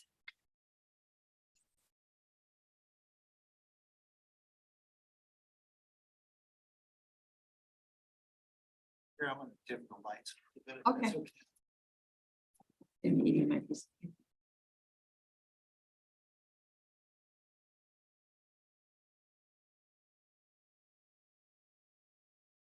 Okay, Madam Chair and members of this commission. As noted earlier in the agenda, we have been approached by an individual who owns a property off of Fox Creek Road about a historic log cabin on her property that she might be interested in donating to the city. This property is located at 19025 Fox Run Hollow Lane, which is a private road. It's just south of Highway 100. And I don't know if you can see it. Here's my cursor around it. Oh, now I just have a pop-up in front of it, but this is Where the is that in property. relation to the barn that we went to that was demolished?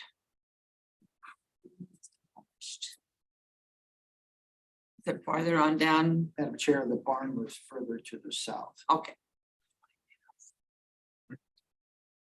Okay, so here is her property. And as you can see, there are several structures upon it. It should be noted that this property is in our historic building survey. But the historic residence upon the property was not surveyed because it was off of a private road and they could not access it from the public right of way. So this might be an opportunity to get some more information.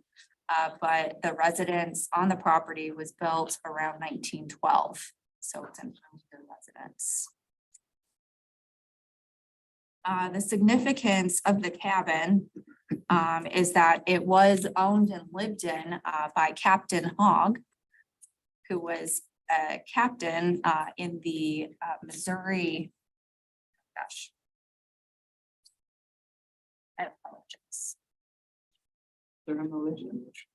He was in the Missouri Home Guards Pacific Battalion E Company during the Civil War. So he's a captain in the Union Army, and he was also a part of Inks Battalion and is featured a couple times in our history book. The cabin is dated to 1857. And that brings me to the end of my slides. Can you go back to the second map and show where the cabin is? Do you know where it is in respect to this map? I am not 100% on where it is in respect to this map because we have not yet been invited out to the property. So there's a residence. The main residence that's currently lived in was built in 1912 or whatever that number was. Yes, there is a historic.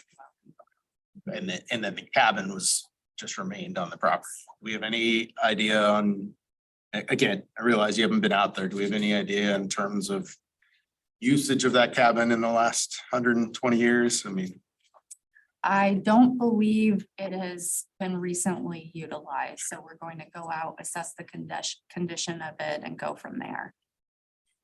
The reason we're bringing it before the commission before we do that is because we do want to know that while this is a very, very generous donation and we appreciate the opportunity very much to preserve the history of the cabin, there is concern from the department that we have quite a lot we're taking on right now as a city. There's just so many projects requiring, pretty significant cost that we're still searching, for that funding. And those costs continue to increase. So given that we do have the Essen log cabin and we know, just how much was involved with the Essen log cabin, we just want to put that in perspective as we pursue this potential donation. Now, one thing, and I'm going to mention this during the planning for the 2024 work program. One thing I would like us to start considering as a city, because we have the technology now, is augmented reality of some of our historic assets. So even if we do not necessarily accept this donation, and I should let you know, she does have an interested party who, from Illinois, they would relocate this cabin to Illinois. She wanted to give it us first dibs. So it's not like this cabin's going to get demolished and not be utilized for that, for its purpose. But one thing I would like us to consider is maybe taking a 360 camera in there and, kind of, documenting these buildings in a very, in a way where people can feel like they're inside the building, get a sense of what was there, get a sense of what's surrounding it, and have that experience of that historic landmark, even if it might, actually be removed from from our physical fabric.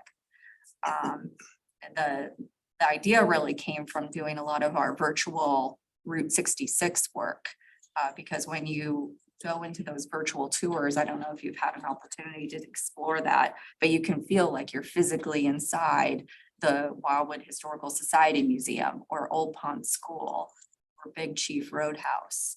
And it's kind of a cool feeling. And I would honestly love to do similar tours for all of our historic communities where you can go into a portal and be places that you otherwise wouldn't have access to. Maybe they're private, or, maybe they're on their way out.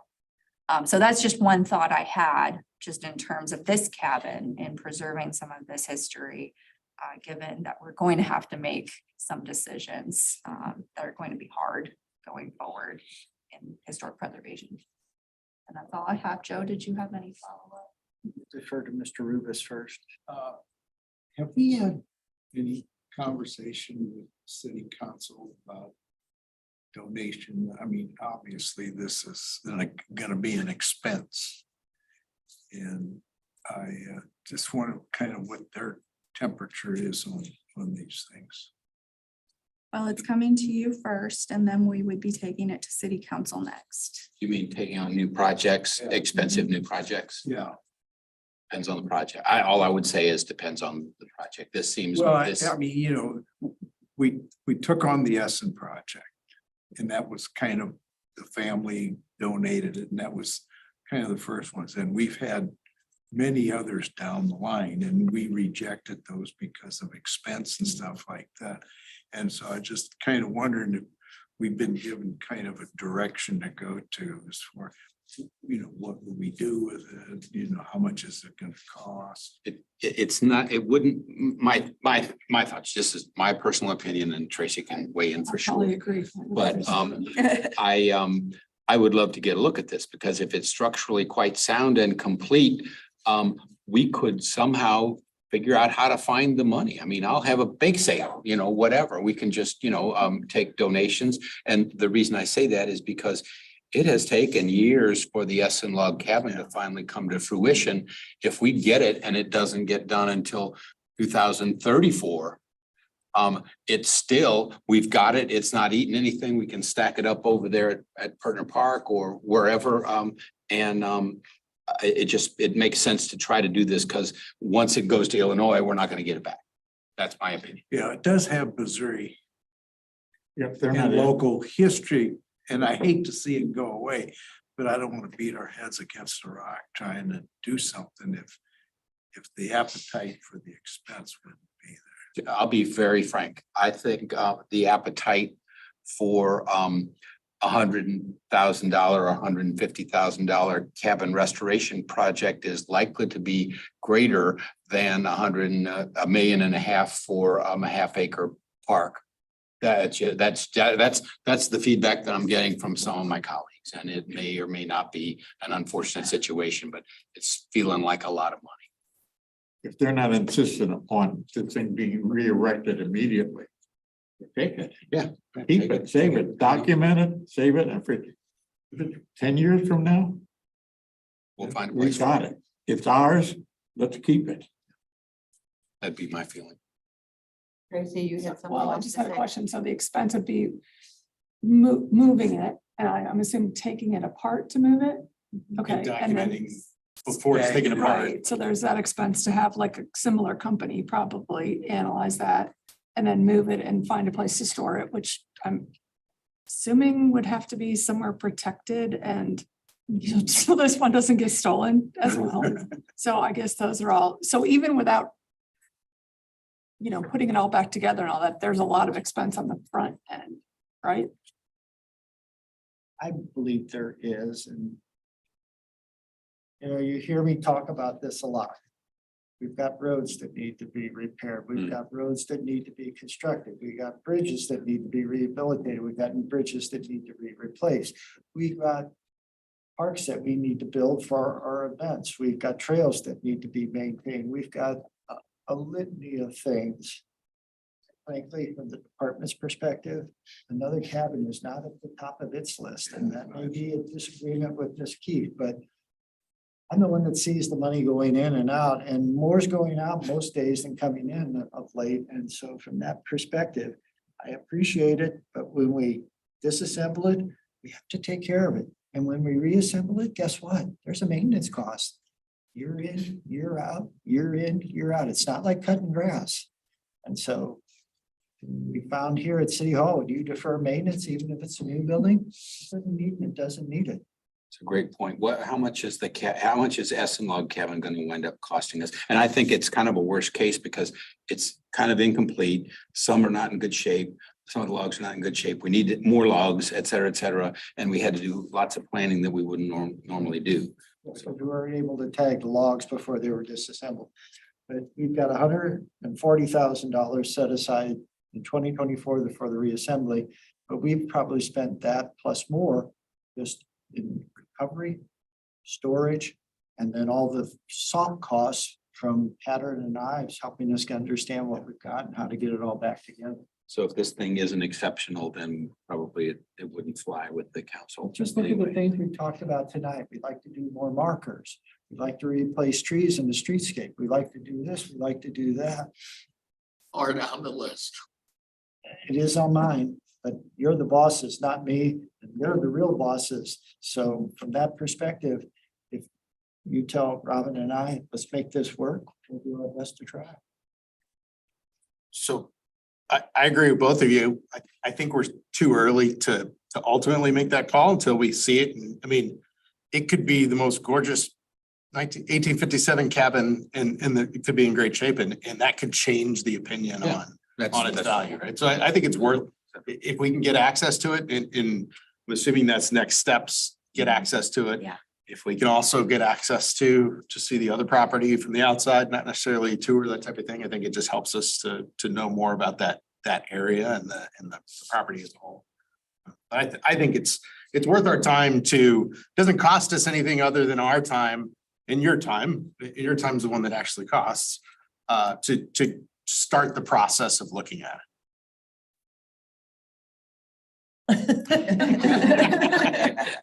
You're not selling them. Time we can investigate. I know Miss Vermel. We've been working on a particular problem property that's next door to her. Given what I know of her, I'm sure the cabin is in excellent shape. That's just my impression.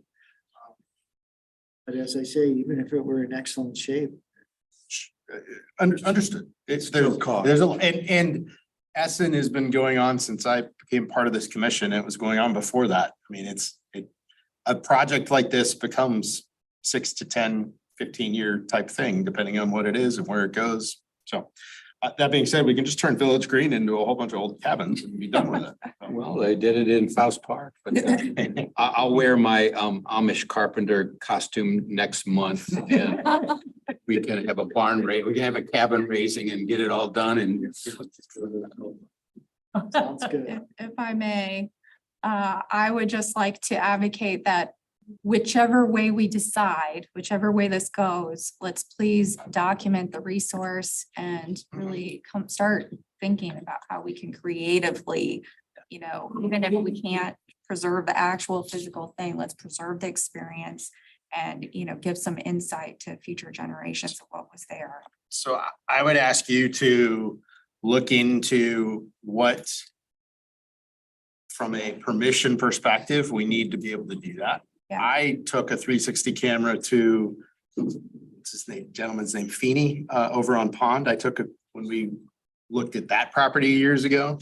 I don't know that I still have those photos, but like, it's not complex to go through, but you do need lighting and permission and whatnot to document it. And if the owner is open to it, then I absolutely think we should.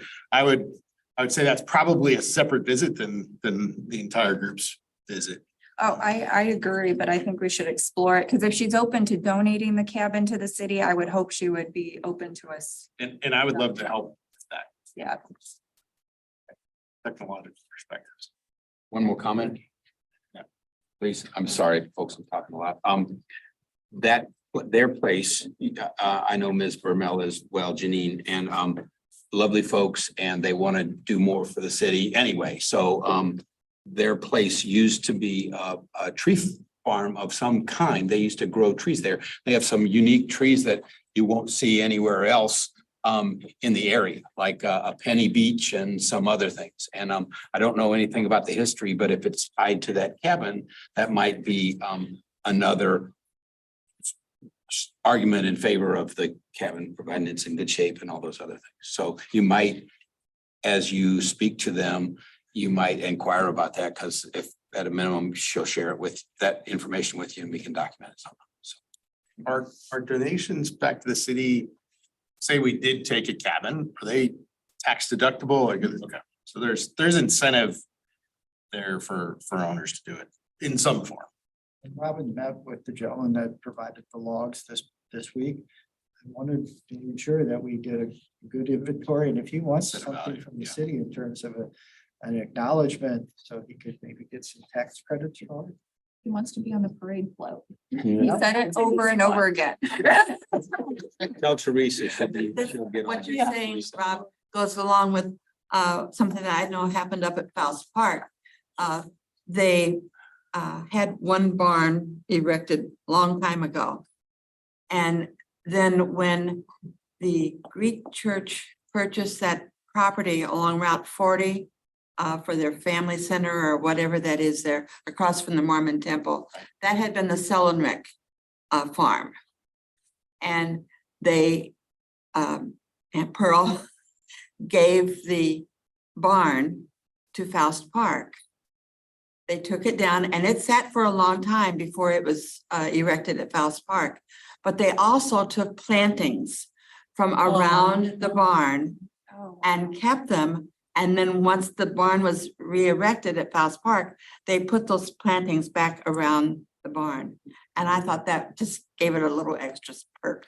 Sometimes you can't find those anymore. That's like right, the that's old right. types of viruses and, Mhm. you know, stuff. So So, so if we get to that point, we might want to look into that type of thing also. And get some plantings from them. There's lots of ins and outs and roundabouts. Sorry, Joe. That's fine. It's just, you won't see me at the front of the pack on this one.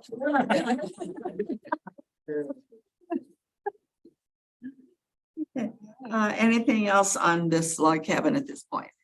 Do we need a motion of any sort? I'm gonna ask a dumb question about that. No question is done. This cabin's in Wildwood and not Pacific or Yes. Yes, it is in Wildwood. fine line down there. Yes. I understand, but we just recently had a Board of Adjustment case in that very same area, so. it's It probably isn't 3 one. miles from Eureka. Yeah. It's well north of the line, so. Like Pacific, Eureka and Wildwood all come together, not far from there. Okay, well, I will coordinate a site visit for this commission. Talk about work, 2024 work program. Okay, so speaking of inviting more ideas that we can, I don't know what to do with. I will say that this was actually Joe's brilliant idea. Was this year before we get to December and we start looking at next year's work program. We get together as a commission and kind of brainstorm what our bucket list is for Wildwood. Like get all the ideas out on the table, maybe some of them we don't pick up for another 5 or 10 years. But at least we know, what this group is thinking, because we all have our different perspectives and experiences with this city of where we should concentrate some of our historic preservation efforts as we move forward. So with that, I started with a Post-it system. And I will say that I started putting existing projects on my short-term objectives, my long-term objectives, and my ongoing. And then I realized that when I was brainstorming my bucket list items, it was just too hard to figure out where to put them because again, it comes back to once we see the whole list, sorting it out, prioritizing and figuring out where they belong. So then I just created a bucket list and I think that's the way I'm going to go with for this meeting. Now, not everyone can see that bucket list, so I found this nifty new feature. Well, it's probably been in existence for a while, but there's a whiteboard feature on the Zoom here. And since we're in the community room and see this giant screen, I put that list up here so you all can hopefully see it. This is the department's bucket list. This is what we brainstormed just to kick us off. But we're hoping that with this commission, we'll brainstorm quite a few other items this evening, or at least figure out which of these items you're really excited about. So some of those items I'm actually going to let Joe present because they were some of his ideas. Well, thank you. Obviously, my reluctance to embrace another log cabin doesn't mean that this commission can't do a lot of things and do them very well and continue to build on the momentum we've got as we witnessed last center. We've got a lot of parks and some of those parks have a lot of history associated with them, as we noted with Dr. Ramos' family property. Park. We also have community park and along those lines, and those were owned by the Snyder sisters, and those things in the Snyder sisters go back in this area many years. We also have a marker program for large land holdings, and we've talked about doing more markers, Route 66, but just while we were talking about some of the things tonight, there's so many things we could do with our marker program. And those are really attractive. I think they draw a lot of attention. This is something Robin had identified, the virtual tours of our historic communities. I think that's a great idea. And certainly we could do a lot more to present those 11 communities. One of the things we've talked about internally, again, is just Route 66 and the opportunity it might present for historic preservation-based economic development and tourism. Tourism is a key component I think we could really work on. Workshop for our property owners on local and national registry opportunities. Research and interpret their indigenous history, particularly down in the area of Chesterfield Valley, formerly Gumbo Flats. But we know from Joe Harrell, that area is just rich with indigenous history and the tribes and things that happen down there. And again, it's along the Missouri River, which has its own kind of long history, including Lewis and Clark. And Joe, if I may, Sure. I actually have received a few phone calls this year from residents that were really interested in Wildwood's Indigenous history and interested in even volunteering to help us research, and add to what we have. So I think there's a lot of interest in this. I think from a grant perspective, if we can have more connections to our Indigenous history, I think it's going to make us more competitive that way as well. So I just wanted to add to that. Thank you. And then the Merrimack River Greenway and then the railroad that was associated with where now is the trail is located, and also the WF&P. That started back in the early 60s, so surprising, it's getting close to being a historical asset. Define and document Bluffview Park. It used to be called, before it was open, Packwood Park, after the gentleman that purchased it and lived there and used it as his summer escape from the city of St. Louis. So that's one of the questions I always get is what did this park used to be? author some treaties on individuals and families with roadways named after them. How many times have we heard, there's a lot of Etherton roads in Wildwood? It's a great opportunity to say, to explain how those roads got there. And then obviously always pursue our additional nominations to our local and national registry whenever we can. And certainly, I just noticed today, Butler Security finally seems placed their little marker relative to the registry request on the front of their building. It looks really good there. So once we do those things, it's always nice. As Robin said, these were just some of the things we brainstormed real quickly. And so tonight's meeting, we'd sure like to hear what you think might be on your bucket list for us to achieve, not just 2024, but the years to come. Thank you. I don't see anything up there that you want to cross off. All very good. That. I If mean, if you go to Bethel Church Cemetery, there's a lot of road names in that cemetery. yes. You have a good point. Year, how many things will fall off our work list? Current. Well, the Wildwood history book is quite a big one. Yeah, Yeah, I it's don't filled a wanna, lot of space for a long time. And this in-law cabin will be off of it, quite frankly. so I don't wanna take, I don't wanna bite off more than we can chew. Yeah, because otherwise we may not give the right attention to things. So if I may, again, I want to emphasize that this is a bucket list. This is the dream list. This isn't the, is it feasible? This isn't the, is it next, are we ready for it next year? This is to kick off the conversation about, what some of our priorities might be. Yes, Jim. Would it be? Could you send that out to us and have everybody kind of rank order what they think? And then bring it back and see what that is? I would ask rank, order, prioritize, but also add. Mhm. Y'all have, you're out in the community, you see things. You hear from And people. as you said, it's not that we're going to be doing this all next year. That's impossible. But we need to have things in writing because in the next year and a half or so, the people sitting around this table are going to be totally different. We have a lot of people going off the commission in the coming year and a half or so. And so we need to leave things for them to say, oh, this is the route that was going and we need to continue. Just comment. Yes, Chris. So I look at some of these and I feel like you can start to group some of them together. So interpretation of Wildwood Parks,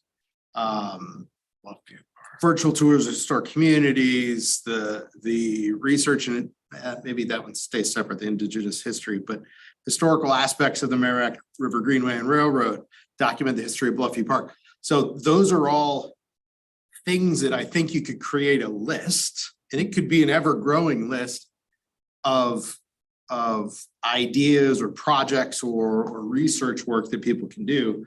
And what I just don't know if this has been done. I'm sure it's been done somewhere. Is how do you create a way to get community engagement to do that? You create a list and you crowdsource it. You get the Jans, the folks that are doing this type of work because they enjoy it and it's a hobby and it's fun to do some of the work for you and create a way for them to contribute that. They get some recognition, they get some value out of it just because they enjoy it.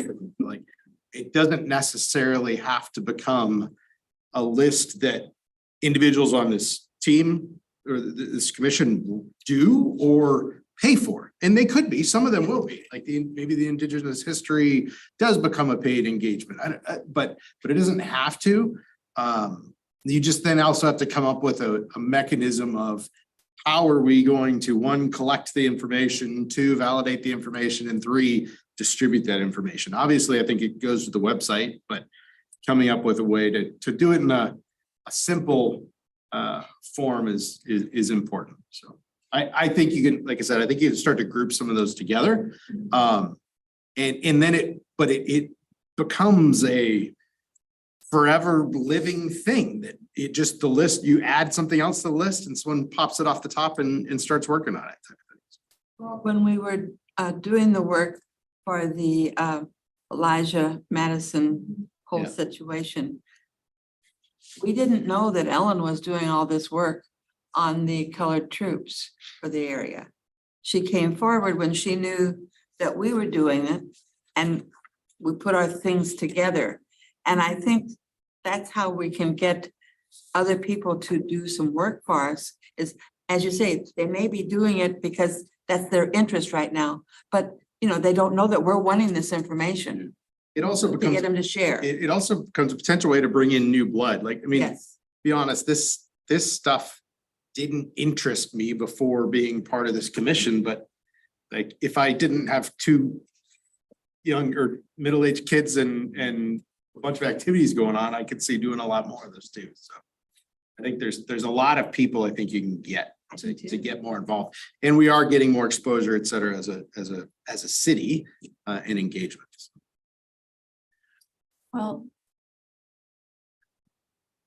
speaking of that, one thing I've been thinking a lot about is how we can partner more often with the Wildwood Historical Society. Because, you know, they are really a gathering place for everyone in the community that's super interested in history. And in fact, Ellen was a member of the Wildwood Historical Society. And they do periodically have some really neat presentations at the Wildwood Historical Society. And that might be an opportunity to, you know, maybe add some public engagement, or, you know, do like just kind of work together to tap into those similar pools of people and strengthen, I think, you know, both at the same time. But that's kind of, you know, where my head's at a little bit, is how can we build capacity of the Wildwood Historical Society? How can we be their friend and lift them up a little bit? Because honestly, I just think it's something we should be doing. Yeah. On the Yeah. historic preservation-based economic development workshop, is Tom also our economic development person? Yes, sir. Is that a plan going forward for some time, do you think? No, it's something that we've just introduced, and so we'll have a lot of time to talk to Tom about it. But seen it be successful in other communities. I just don't know why it wouldn't be here. I will say that I've had a lot of off the cuff conversations with him, and he, you know, there's a reason he was fully on board before he became interim city administrator with the Route 66 scavenger hunt and some of those initiatives. He was a really great partner when he was the economic development coordinator. And it's because he does believe in the historic preservation, economic development. Madam Chair, if there's not an objection, I think Mr. Rubus's suggestion will get you the information we have. Wrestle with it for a while, add to it, delete from it, get back together. And the only suggestion I would have is we do a monthly work program update coming up 2024. I would suggest once we get our bucket list together, that it becomes part of it, just as maybe an appendix. And that way, as things move off the work program, maybe then we have those discussions, what moves from our bucket list onto it. Keeps Sounds it good. front and center every month, so that when we do have new members come on to the commission. Well, choose it. and you know, as we look at the agenda for tonight, we have the items that not ready for action. Those are still things that we are working on. It's just that we don't have any action right now, but it keeps it out in front of us. And we know that this is still things that we need to get loose ends tied up on. Yes. And from what I've witnessed too, sometimes things just have a moment organically. Like it has nothing to do with what we're deciding as a priority. It just suddenly becomes a community priority. There's, you know, some event happens or there's just a reason for it. So I think having a list like this just kind of in our consciousness, is great because when something has a moment, you're like, oh, now is the time. Bring it on up. And, you think of other organizations and places that have volunteers doing things.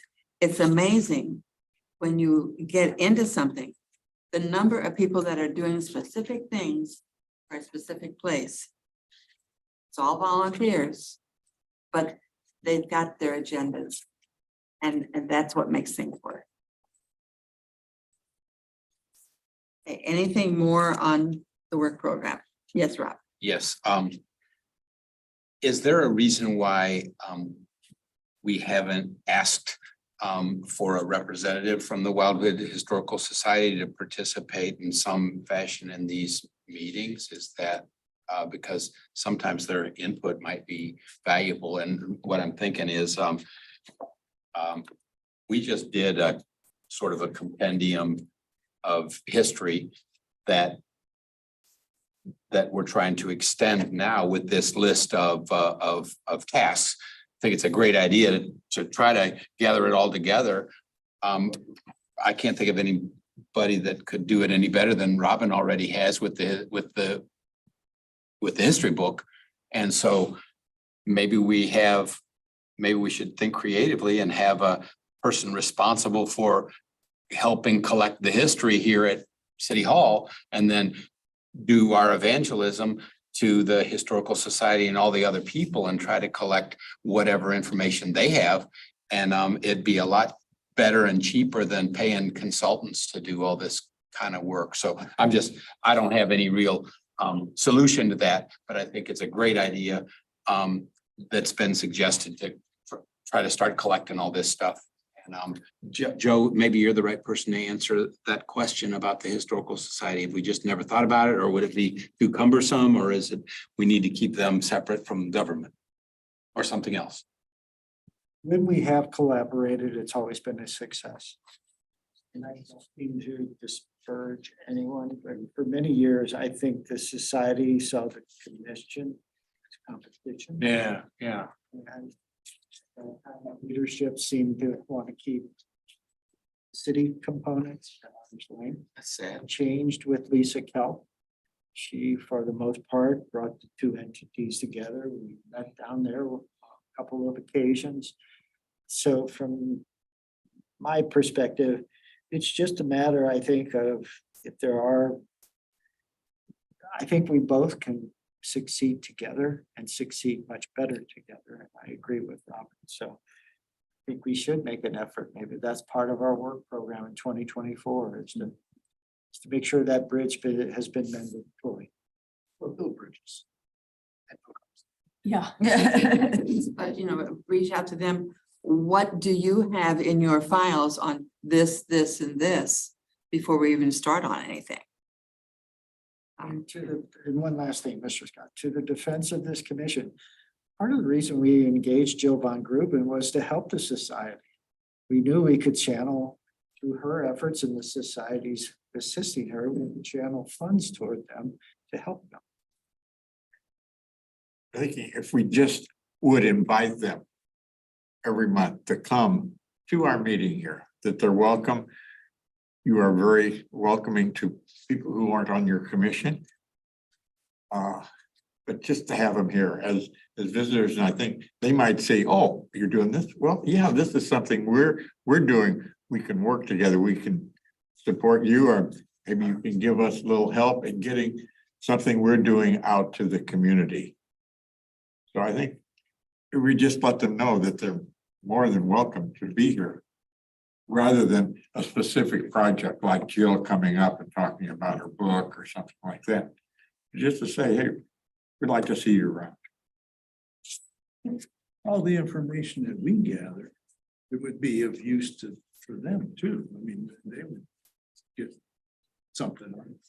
Yeah, and it goes two ways, I've found. Like, I think, before we even invite them here, we should go to them. Maybe we plan, again, like maybe an engagement with one of their presentations and use it as an opportunity for a listening session, or maybe it's where we all brainstorm, how can we strengthen this partnership together? But I think it's important that we're going, that the relationship's going both ways. Who's the president of the Historical Society? Linda Hart Camp.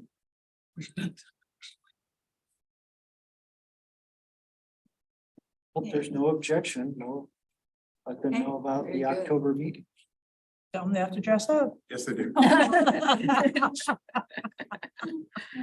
I better see some fun in this crowd. I'm gonna bring a golf cart for these two guys to push. There, see, that's some. Doctor says I can't push any golf.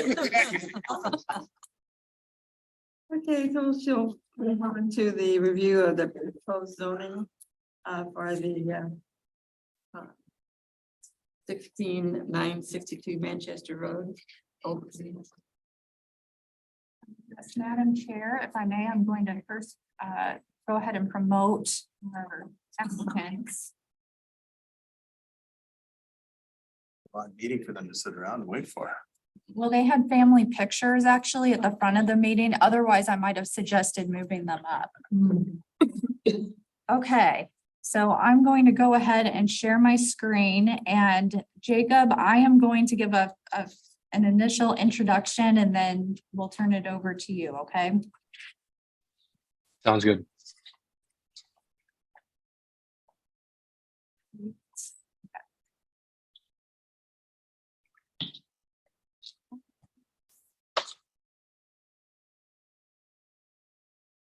Okay. Okay, Madam Chair, members of the commission, speaking of historic preservation, economic development. We have an item on the agenda this evening. We have a new business moving into our town center, J+B Wellness, which is a fast food cafe with a focus on health and wellness. So they have juices and a number of healthy foods and snacks as part of their business, and it complements very similar businesses in that same area. In fact, I'll move beyond our historical survey sheet. But you may be familiar with CrossFit Wildwood. We have a new business, SSM Physical Therapy, and then they'll be located right where Fantastic Cakes and Where to Buy Them is presently located. And this is in our old City Hall building, also known as Retker Fick Funk's General Store. So this is a historic building that is well in the community conscious. It's been there for a very long time. It's one of the oldest buildings in Wildwood and has a great significance to the Grover community as the center of all of its community gatherings, parades, picnics, etc. There's been 170 years of commercial activity in this area. So we have a new business. These owners are enthusiastic for Wildwood. And in order for their business to work, they need to replace the main window of the building with one of a sliding glass type. And this is to accommodate walk-up customers to the building. And what they're proposing is a window that is same size of what is currently there. And I'm not going to go through their presentation. I will say that the patio is going to be a future item on our agenda, and that's going to be led by the building's owner, Mr. Petruso. So that will not be discussed this evening, though it's currently in your packets. Now, as you may be aware, the Historic Preservation Commission does have an authority to review all alterations to historic buildings in Wildwood. However, it should be noted that this building is not on the Wildwood Historic Register, and does not have an ordinance associated with it. So it doesn't have that stricter review process associated with it. However, this is an opportunity for you to comment on the alterations, to provide some advice and guidance to the applicants, and also, if you so choose, discuss a nomination to the local register. The department just has some comments to offer you in terms of this alteration. One, from our perspective, this is not a permanent alteration to the building. And the applicants have noted that they're willing to store the present window of the building. The current building is going to fit right into that same, or the window is going to fit into that same space. So we do not believe it will cause the building to permanently lose historical integrity. Another consideration of this commission is to support having this very historic building occupied. Because when it's not occupied, that's when we have maintenance issues and that's when deterioration happens. So it's difficult to have commercial tenants in space. And then finally, it should be noted that the applicants have expressed enthusiasm for the building's history and its location on Route 66, which I think is great to have in that space as well. So the applicant is respectfully requesting feedback from you tonight. I am going to stop share for a second so you can meet Mr. McDermott. And they have a proposal for your review. Thank you.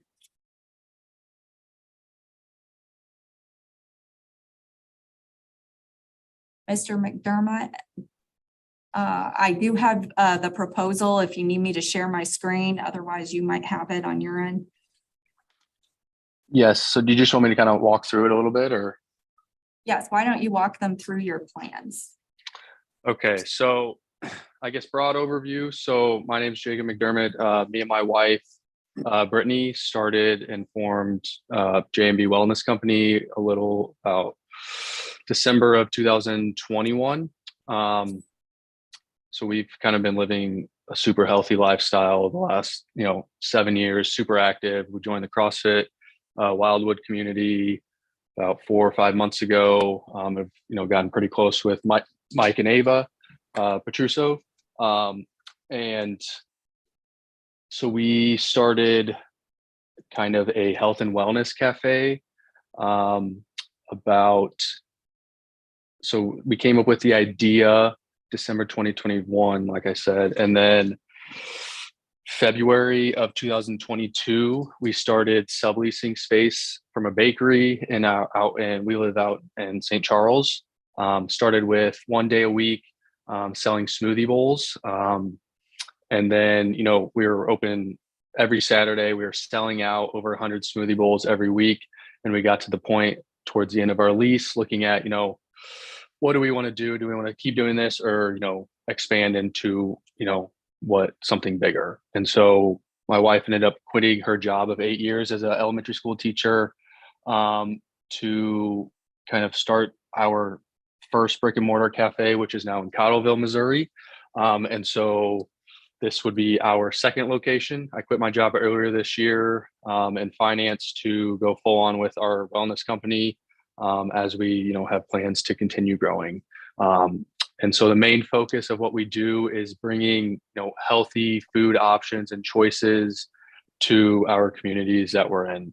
And so what we provide, we have smoothie bowls. So our big thing is food for longevity. So eating whole foods that, are healthy for you, not fast food, bad food for you essentially.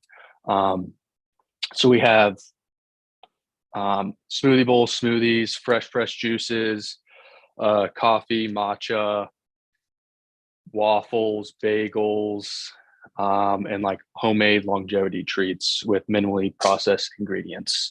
And so what we are wanting to, occupy the space where Fantastic Cakes is our second location, which would be, another health and wellness cafe where people can come in and hang out, or, a meeting place, gathering place. We're going to have a bunch of seating options within the within the space, and also outside. And then like Robin pointed to earlier, Mike has plans to build an outdoor patio as well. So when the weather's nice outside, you can walk up or come inside, get a smoothie bowl, smoothie, a healthy treat, and then go outside with your friends and enjoy the day. And so part of our proposal and alterations that we're wanting to do. So if you're standing on Manchester looking at the building, so on page 2, Exhibit A, you can see the left window. It's currently kind of just a static window. we are planning or proposing to make that kind of like a, if you go to like an ice cream place, when you walk up, they have the sliding glass door window. So that's kind of what we are proposing to put in there. So we can have people that are walking up and down Manchester, or if they're sitting outside, they can walk up, place their order at the sliding window instead of coming inside and then, going and sitting on the patio or seating outside. So it would be the same size of window that's currently there. So no alterations to the size. It'd be simply just replacing the window with a new sliding glass door window like we have in Exhibit A.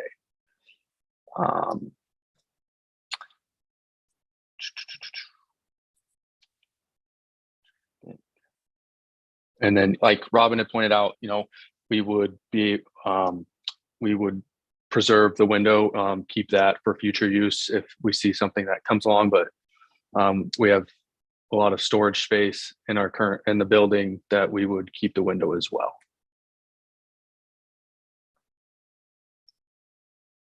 And then, is there any questions?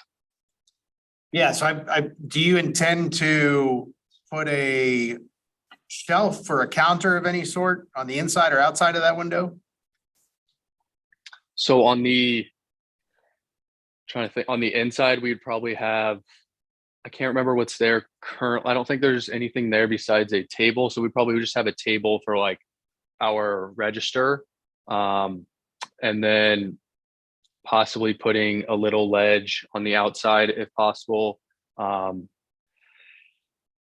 don't know if it's that big of a deal for us to have that ledge there when people are just walking up. We could really just hand it to them out the window. So if we did, it'd probably be just a piece of, either, I don't know if it'd be like, a piece of wood, or maybe not wood, or like a steel plate or something that sticks out right there.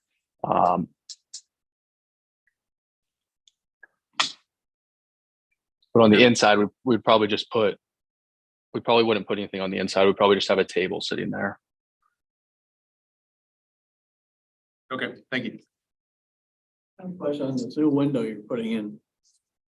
The bottom piece there, is that glass? Under? Yeah, so that would be just like a glass pane. And then the top would be the sliding portion. And there's gonna be you don't plan on having grills in it like the rest of the windows have, buttons? Volumes. No.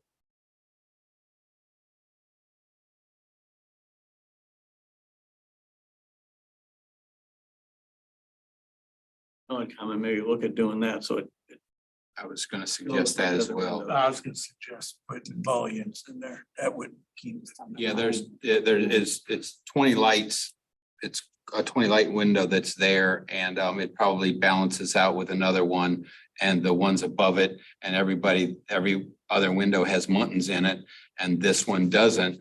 I'm concerned about that. That would be a cheap addition, but I'm more concerned about the glass at the bottom. Are we just going to be looking at people's feet? In other words, what's the reason for a glass? Why can't you just pop out the old window, pop in a new window that looks almost identical from the road and be done with it? It's probably cheaper for you guys anyway. Did you consider that? So consider putting, what do you mean? Like what kind of? So I asked two questions. Did you consider putting divided light window replacement in? And did you consider just leaving the existing wall underneath the window? So you just pop out the old one, pop in a new one, and you don't have glass underneath. So I think the intention is that they're still popping out the old one, popping in a new one. Just the new one now has 3 panes of glass. The top portion slides, the bottom is fixed. Correct.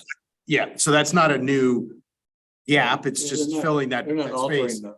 I'm assuming. No, I understand that, but they are altering the wall because the wall underneath the window is fixed. No, That whole thing. that whole fits in thing that- takes up the space of the Yeah. original window. It's You punching have to it. cut out siding and remove it to put in this Not this according to what he door said. assembly. Not according to what he Who said. said No that? siding would be cut out.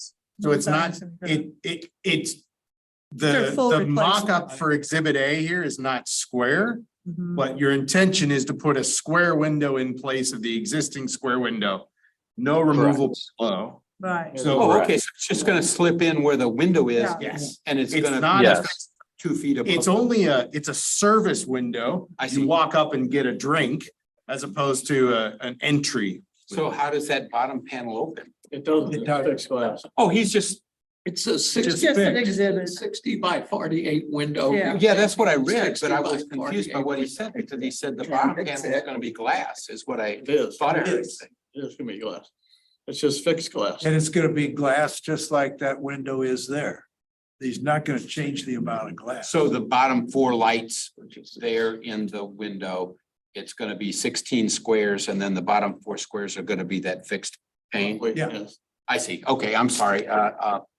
Okay, Yeah, I don't know why you wouldn't have just 2 sliding panels rather than having that extra thing. well, I mean, that's Yeah. That may be. probably kind of their business, but. Fine. but you're- It just depends on how high the sill is. They're gonna Yeah. put a table behind Yeah. it. Yeah, Squatter deck, I think it's just the manageability of the size of that Right. slider. Oh, The larger it Yeah. becomes, More difficult it is to manage. That's whereas true. if They mhm. make it smaller in size and put a fixed pane below, it's much easier for anybody to open and close Right. while they're handing out food or have food in their hand, so to speak. Sure, yeah, makes sense. I really like them to look at putting the muttons in there. Yes. So Yeah. it goes with the Yep. rest of them. yeah, it should match your muttons. And they could do that in between the 2 panes so that they're Yeah. not. They purchase them like that. Yeah, and it's cheap. There's, But you don't see that It's in be those okay like with the button. food service windows. You wouldn't have those in a normal food service window.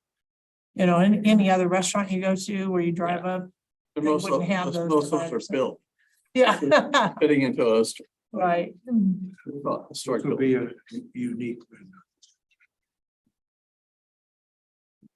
That's my only comment. I don't have any problem. Yeah, Put the think we all buttons in agree. and I would- Yeah, and the idea behind the sliding glass portion is instead of making it the whole thing, we have currently a lot of our employees are, 15, 16-year-old high school girls. So reducing the amount of weight in the glass door is kind of the idea behind that. Right. Yeah, I get it. It's easier to move and So Jacob, would you consider the buttons, the framework within the window to match the other windows? Are you talking about like the lines? Yeah, Grills, the yeah. grid, called muttons. Yeah. Yeah, that's not a problem. Us architects call them muttons. I think the important between thing, a button you and a found volume. a viable The mulligan business is the butt. The mulligan open is a the dividing business. piece. on Old 66. Yeah, we're happy. What, And I think we should Slider. windows, that's hard enough. keep the building and everything else. That's right. I think this is a great idea. Yeah, it's good. I'd support it if it's gonna Yeah, I look. think it's a great idea. If the new window's gonna look like. Yeah. that. Is Fantastic Cakes leaving? Yes, they're moving to Lake St. Louis. I'm gonna make it hard to get a cake. Well, dear, now. Okay, I think we need a motion on this project. Madam Chair, I would request a motion to approve the replacement of the window with what is shown with muttons added. Yes. what is the red square around the 2 front doors? Oh, so that is just pictures from our signage company. I took this straight from them, and that's Oh. just them pointing out the windows. It's nothing. We're not going to put red circles around them or squares around them. Oh, darn. So is are the interior alterations, are they part of our purview as well? Is that a separate request? No, it's just not part of the purview. They just added that information. Oh, okay. So looking at the exterior. Back to motion. Jim, I make a motion that we accept this change to the structure with the addition of the buttons. And I second that. it's been moved and seconded. Any more discussion? All those in favor say yes. Yes. Anyone opposed? It has passed. Good luck to you, sir. Yes, I'll be there. Thank you very much. Can't wait till you open it. run. I gotta go grab a kid, so. All right, we get a free, Good night. we get a free smoothie. Yeah, we get free stuff, right? Okay, That's why I said. we're well past our usual time. Sorry for that, but we did have a lot to discuss tonight. We exist as a city today because of our ancestors. And we are working to keep the knowledge of them and their history so they are not forgotten. The future depends on what we do today. Is there a motion for adjournment? Well, nobody else did. Second, Alan has seconded. Any complaints? All those in favor of adjournment? Yes. Yes. Anyone opposed? Too bad. Thank you so much.